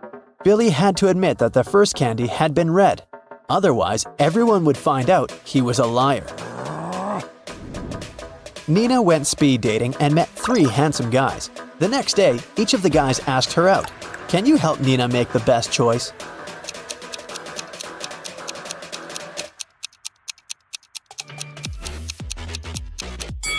Brad didn't even ask the girl if she wanted to go to the restaurant or not.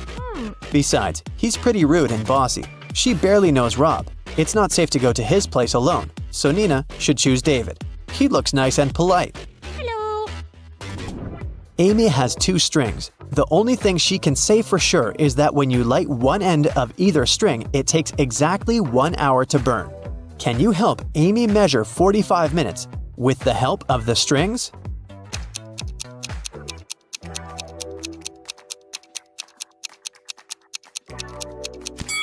She should light both ends of the first string and 1 end of the second string. In 30 minutes, the first string will have burned completely. To measure the remaining 15 minutes, she should light the second end of the second string. When it's fully burned, we'll know for sure that 45 minutes have passed. Adam is a famous opera singer. He's going to perform for the king and queen for 7 days in a row.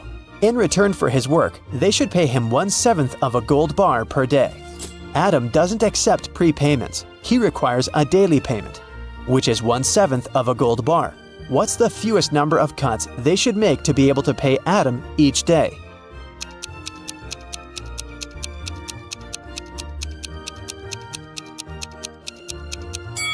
Just 2. Here's how it works. Day 1, cut 1/7 of the gold bar and give it to Adam. Day 2, cut 2/7 of the gold bar and give this piece to Adam. He'll give you 1/7 of the bar back. Day 3, give the singer the 1/7 piece you received the previous day. Day 4, give Adam 4/7 of the gold bar, and he will give you the 1/7 and 2/7 pieces as change. Day 5, give Adam the 1/7 part of the bar. Day 6, give him the 2/7 piece and get the 1/7 one as change. And finally, Day 7, give Adam his final 1/7 piece of the gold bar. Jenny and Sam arrived at a picturesque campground. They had to set up a tent. There were 3 good spots: in the forest, in the field, and near the lake. Which place should they opt for?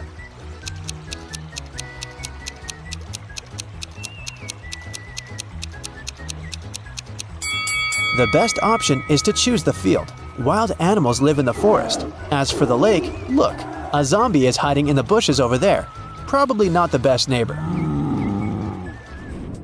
George was walking down the street. Suddenly, a wizard popped out of nowhere and teleported George to his castle. He offered the guy to choose between these 3 doors. There's a hungry tiger behind the first door. There's an angry dinosaur behind the second door. And the room behind the third door is filled with toxic gas. Which door should George choose?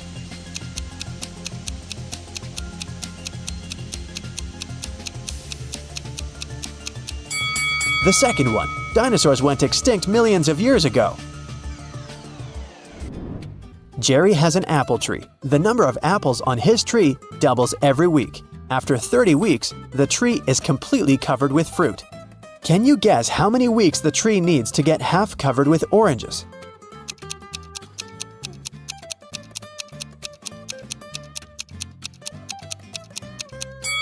Oranges don't grow on apple trees, but if I asked you about apples, the answer would be 29 weeks. Because, as we know, the number of apples doubles every week. In the ocean, there's an island. On the island, there's a house. In the middle of the house, there's a glass of water. Inside the glass of water, there's a coin. What's in the middle of the ocean?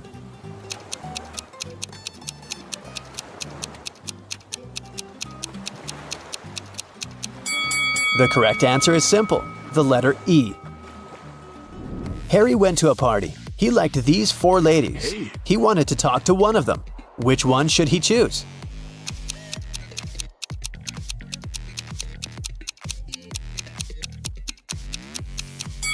Take a look at the first lady's hand. She's a zombie. The second lady has a vampire bite on her neck.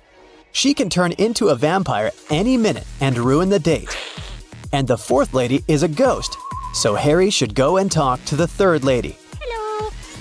Detective Thomas received a call from Holly. She said, "Please come over. I got robbed. It happened so fast. I left my purse in the backseat of the car. When I stopped at the traffic light, someone opened the door and snatched my purse."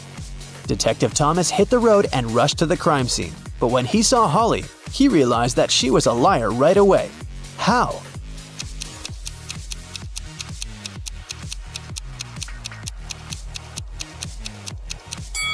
Holly has a 2-door car. How could a thief steal something from the back seat?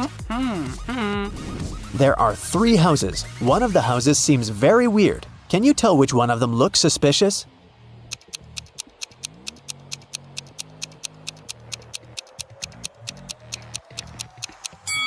Look at the footprints. They lead to and from houses 1 and 3, so people come and go from those houses.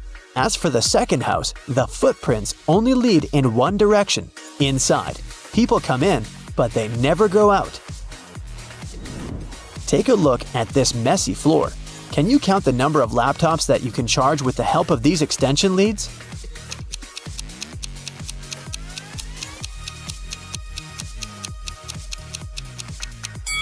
The cord of extension lead 3 is torn.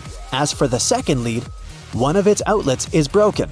Extension lead 4 has only one outlet, which makes the entire thing pretty useless. And extension lead 6 doesn't have any cable at all. Now let's see what we can do about it. Connect extension lead 1 to the wall outlet. Then connect extension lead 2 to extension lead 1. This way, you can use 2 outlets from the first extension lead to charge 2 laptops. One outlet of extension lead 2 can be used to connect the 5th extension lead, and one of them is useless anyway. Now we can use 2 outlets from extension lead 2 and all 4 outlets of the 5th extension lead to charge 6 laptops. So the total number of outlets in use will be 8. Simple! Danny and Diana are spouses. They jog in the park every morning. To match every 2 steps Danny makes, Diana needs to take 3 steps. If both of them start with the right foot, how many steps would they make before their left feet are in the front at the same time?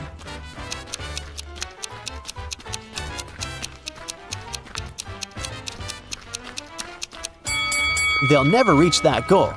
Here's how it'll go. I'm a 5-letter word under you. Remove the first letter and I'm above you. Remove the second and I'm around you. Who am I?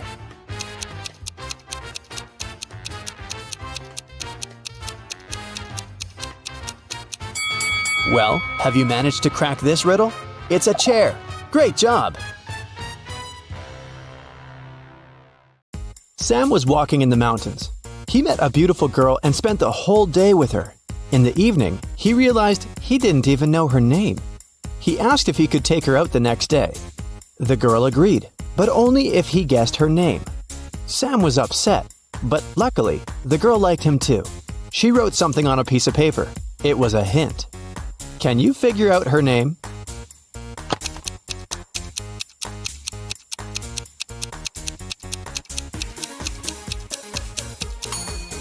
Ignore the numbers and look at the letters. Together, they make up the name Regina. Sam rented a cabin on a beautiful deserted beach. He called Regina and invited her over. But she complained that she'd broken her leg. Sam offered his help and invited Regina to stay in his house until she recovered. He brought her to the cabin in his arms like a real gentleman. Regina was hungry and asked Sam to go buy some food. When Sam returned, he saw that someone had robbed his house. Regina said that she'd been sleeping and hadn't seen the robbers. Sam called the police and said, "I guess my new girlfriend is a thief." Why did he think so?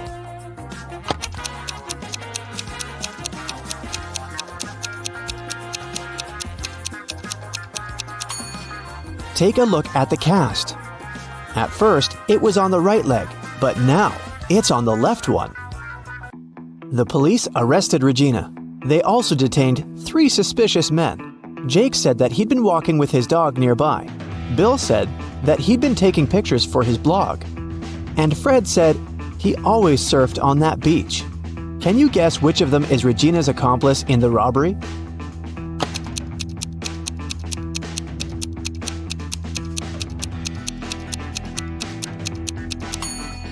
It's Bill. Take a look at his arm. He has a tattoo with Regina's name. The next evening, prison guards intercepted a letter from Regina to Bill, but it was encrypted, and the ink was going to become invisible in 10 seconds. Can you crack the code to uncover the plan?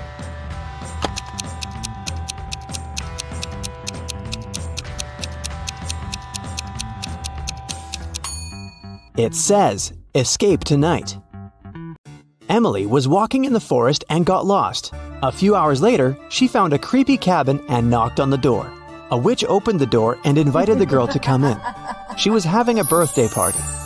The witch locked the door and told Emily, "I will let you go if you help me to divide these 3 chocolate bars among my 5 friends equally."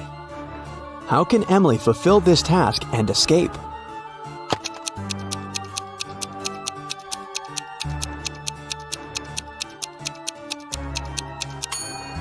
She should break each of the bars into 5 pieces. This way, everyone will get 3 pieces in total. Emily is jumping with a parachute. She has to land right now. There are 4 landing spots, a rainforest full of crocodiles and other animals, a deep well she shouldn't be able to climb out of, an erupting volcano, and a hot desert with no water. What should the girl choose?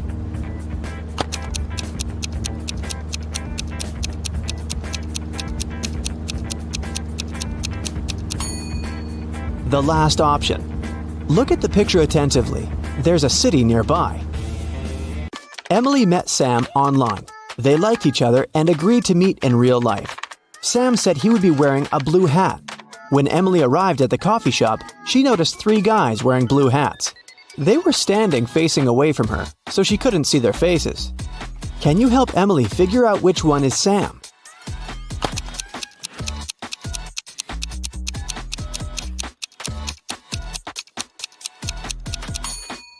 Take a look at the mirror on the wall. The first guy has a wedding ring. The second one is wearing the coffee shop uniform. He must be a waiter, not a customer. And the third guy is Sam. He's holding a rose, ready for the date. Henry had had a crush on Emily since he was a first-year student. Finally, he plucked up his courage and asked the girl out, but she said no because she had a boyfriend, Sam. Henry was very upset. One day, Emily was walking home. Suddenly, 3 guys came up to her. They wanted to take her money, but the girl didn't have any. She didn't know what to do. She tried to call 911, but the guy snatched the phone from her hand. Luckily, Henry happened to pass by that place. He saw what was happening, ran up to the guys, and yelled, "Stay away from her! I've called the police!" One of the criminals shouted, "Let's go! Henry called the police!" And the guys ran away. Emily said, "Leave me alone, Henry. That was stupid. Why did she say so?"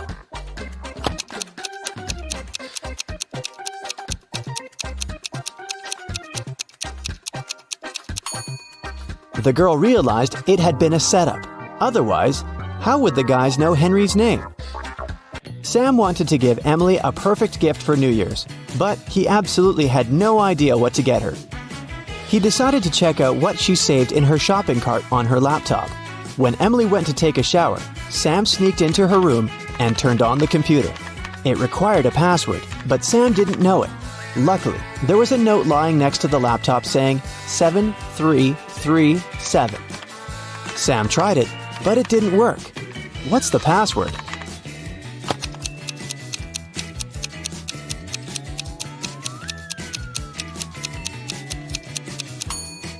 Sam should try 33333333777.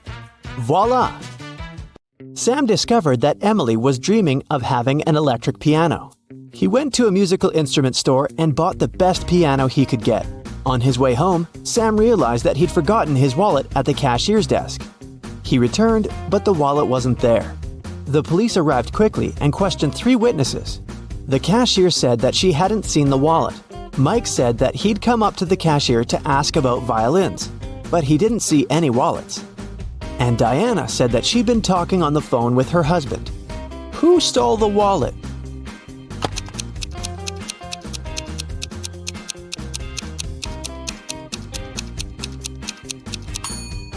It was Mike. No one specified where Sam had left his wallet. Mike knew it because he had taken it. Mark, Sam's uncle, put a $100 bill inside his desk drawer and left for work. When he came back, the money was gone. He questioned 3 people. His wife said, "I put the bill under the book on the desk." The gardener said, "I put it inside the book between pages 1 and 2. The cleaner said, "I saw the bill sticking out of the book. I was afraid it'd get lost and moved it between page 2 and page 3. Mark asked Sam to help him figure out who the thief was. After a while, the guy cracked the case. Do you know who stole the money?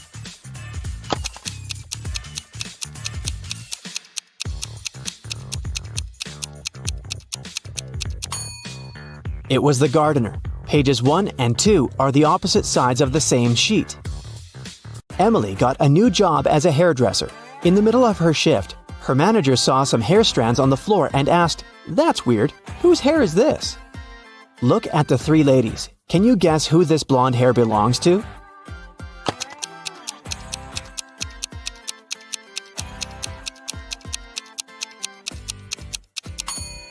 This dark-haired lady has natural gray hair, which means that the hair can't be hers.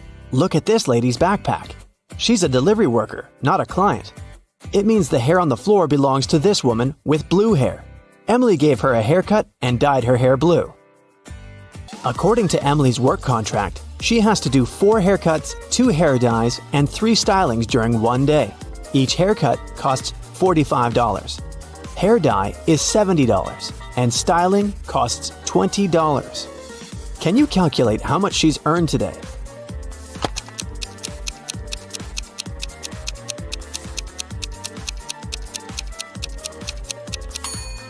The girl has earned nothing. Look at the sign on the door.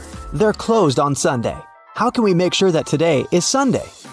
Look at the TV on the wall. It shows the time and the day of the week. Sam invited Emily to a fancy party. They arrived at a restaurant that was full of celebrities. There, they met Emily's favorite actress, Diana. After a while, Diana fainted in the middle of the dance floor. Someone had poisoned her. Emily wanted to help and decided to find the criminal. She questioned 3 suspects. Diana's friend Bill said, "I've known Diana for ages. I would never hurt her." Diana's best friend said, "I was fixing my makeup in the ladies' room when she got sick." And Diana's husband said that she had left him to get some drinks. He stayed at the table and didn't see anything. Emily knew for sure that one of these people was lying. Can you guess who it was?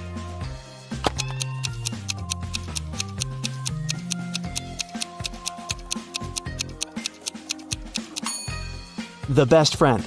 There's a bottle of poison in her makeup bag. After dinner, Sam gave Emily a card with these weird images. Emily began to cry and said yes. Why?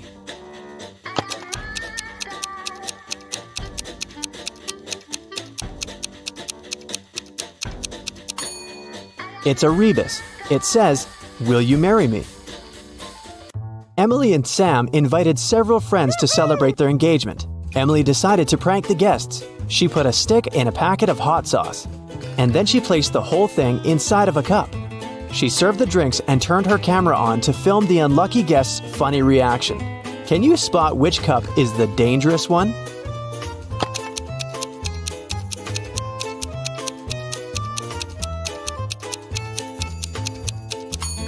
This one. The straw in it is darker. Sam decided to pay back and prepared another prank. He cut off the bottom of 2 paper cups. Then he joined the 2 cups like this. After that, he served the drinks to the guests. But Emily immediately understood which cup was different. Have you guessed too?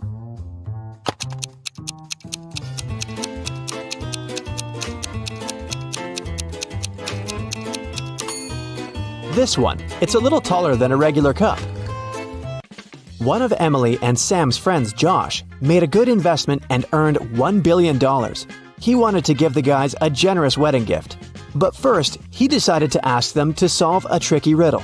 If they managed to crack it, they'd get their dream house. Look at these 4 groups of pencils. The task is to rearrange them in groups of 1, 2, 3, and 4 with one single move. Can you help Emily and Sam?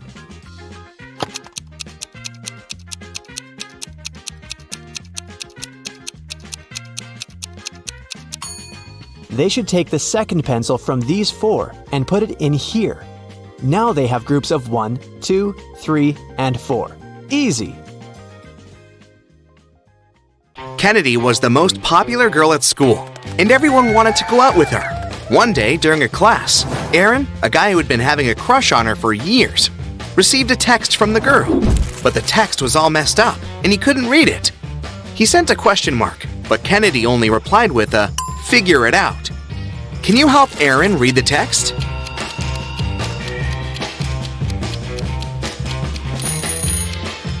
Seems like Kennedy just messed up the spaces to make the message harder to read. If we place the spaces correctly, the text will turn into, "Take me out on a date this week. Friday night after the basketball game, meet me by the clock." Kira and Sierra were sisters. They always borrowed each other's things without permission. So one day, Sierra walked into her room and didn't find her favorite bracelet, which she knew Kira also loved. She got mad at her sister for going into her room and looking through her stuff, but Kira denied all accusations. Still, Sierra knew that her sister had been in her room. How did she know it? Pay attention to this flower on Sierra's windowsill. Flowers always turn toward the sun, but this one is turned away from it. This means Kira was in Sierra's room, searching for the bracelet and moving things around. She moved the flower too. That's why it's turned away from the window. Okay, now I'll show you some emojis, and your task is to guess the animal. Here's the first one. S in nails.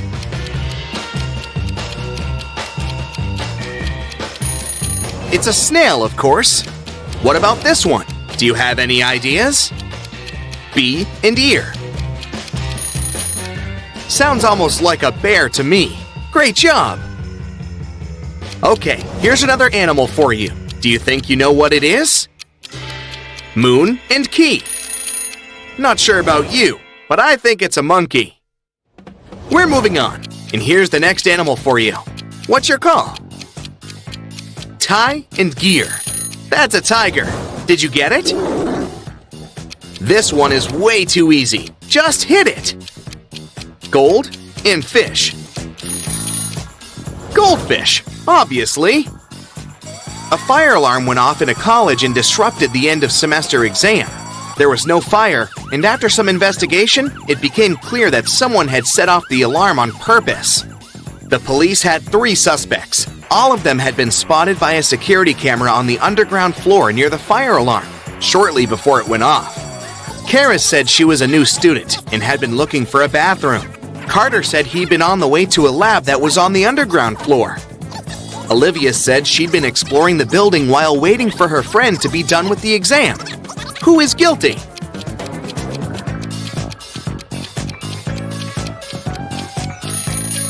Karis. She said she was a new student, but it was the end of the semester.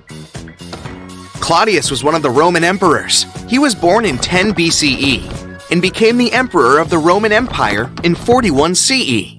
How old did he turn the year he became the emperor? If you said 51, you might need to think a bit more. There's no year zero. After 1 BCE, when Claudius turned 9 years old, there was 1 CE. When he turned 10 years old, so in 41 CE, he turned 50. Someone in a little town kept stealing garden statues. Every time someone's statue was gone, they would get a text message from an anonymous number with 2 emojis.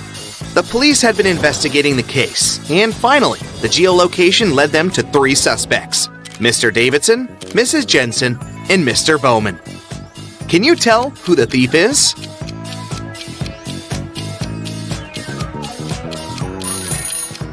The emojis are a clue. They don't seem to make any sense, but they actually do. It's a bow and a man, which together make Bowman. And Mr. Bowman is one of the suspects. He must be the criminal. Since we've started talking about emojis again, here's another task for you. I'll show you some emojis, and this time you'll need to guess the country. Let's go. Here's the first one. What's your call?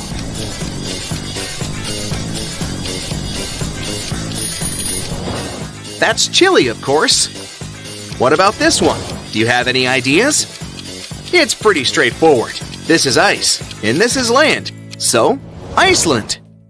Another emoji riddle for you. What is it? Another something land. That's a tie. So Thailand, a country in Asia. This one is a bit harder, but I believe in you. That's a bell, obviously, and that's a gym. It's Belgium, a country in Western Europe. Okay, the last country for you today. Here you go. What is it? Chain and an A. That's China. Now let's catch some criminals. Skylar was having a costume birthday party in a rented club. In the middle of the celebration, a detective came in. He said he was looking for a robber who must be there, pretending to be a guest. The problem was that Skylar didn't know half of the guests since all the school was invited. Take a look at the people and say who the detective's main suspect is. Look at this guy. Unlike all other guests, his costume is extremely inconsistent. He has a Batman mask and a Squid Game pullover. He probably put on whatever he could find in a rush, trying to hide.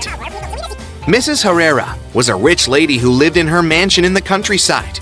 She called the police because someone had stolen all the money from a safe in her room. She made all the people in the house remain inside until the police arrived. A detective came. He found no fingerprints, but he discovered a black glove. The main suspects were Chris, the cleaning man, Cassian, Mrs. Herrera's grandniece, and Nicole, Mrs. Herrera's best friend's daughter, who was visiting her for a week. Take a close look at them and try to figure out who stole the money. The glove can't belong to Chris. There were no fingerprints, so whoever the thief was, they were wearing gloves. And this one is too small for Chris. Nicole is wearing way too many massive rings, and the gloves wouldn't fit her as well. So it seems like Cassian took the money. A criminal escaped from prison, and the local police were looking for him. They checked his house, his parents' house, and other places, but there was no trace of him. Then they came to an old lake house the criminal's family used to spend summers in. Now it was abandoned. When they came in, the detective knew immediately that someone was living there. How did he know? The house is all dusty, but some surfaces like this part of the floor and that side of the table aren't dirty like everything else. That's because someone has been using them. Tessa called the police because she had found her friend Evie unconscious. Right by her side, there was a glass with poison, which she had most likely drank, but it was still up for investigation. We are roommates. I walked into her room to get $20 from her and saw her like this. I didn't touch anything and called you immediately. The police officers asked Tessa to leave, examined Evie, and called the ambulance. When they moved the girl, they saw Evie's phone and a $20 bill in the phone case. The officers left the phone where they found it, walked out of the room, and told Tessa, "We called the ambulance. It'll be here soon. Your $20 is in your friend's phone case. You can take it now." Tessa walked into the room and returned with the money immediately. The police arrested her. Why?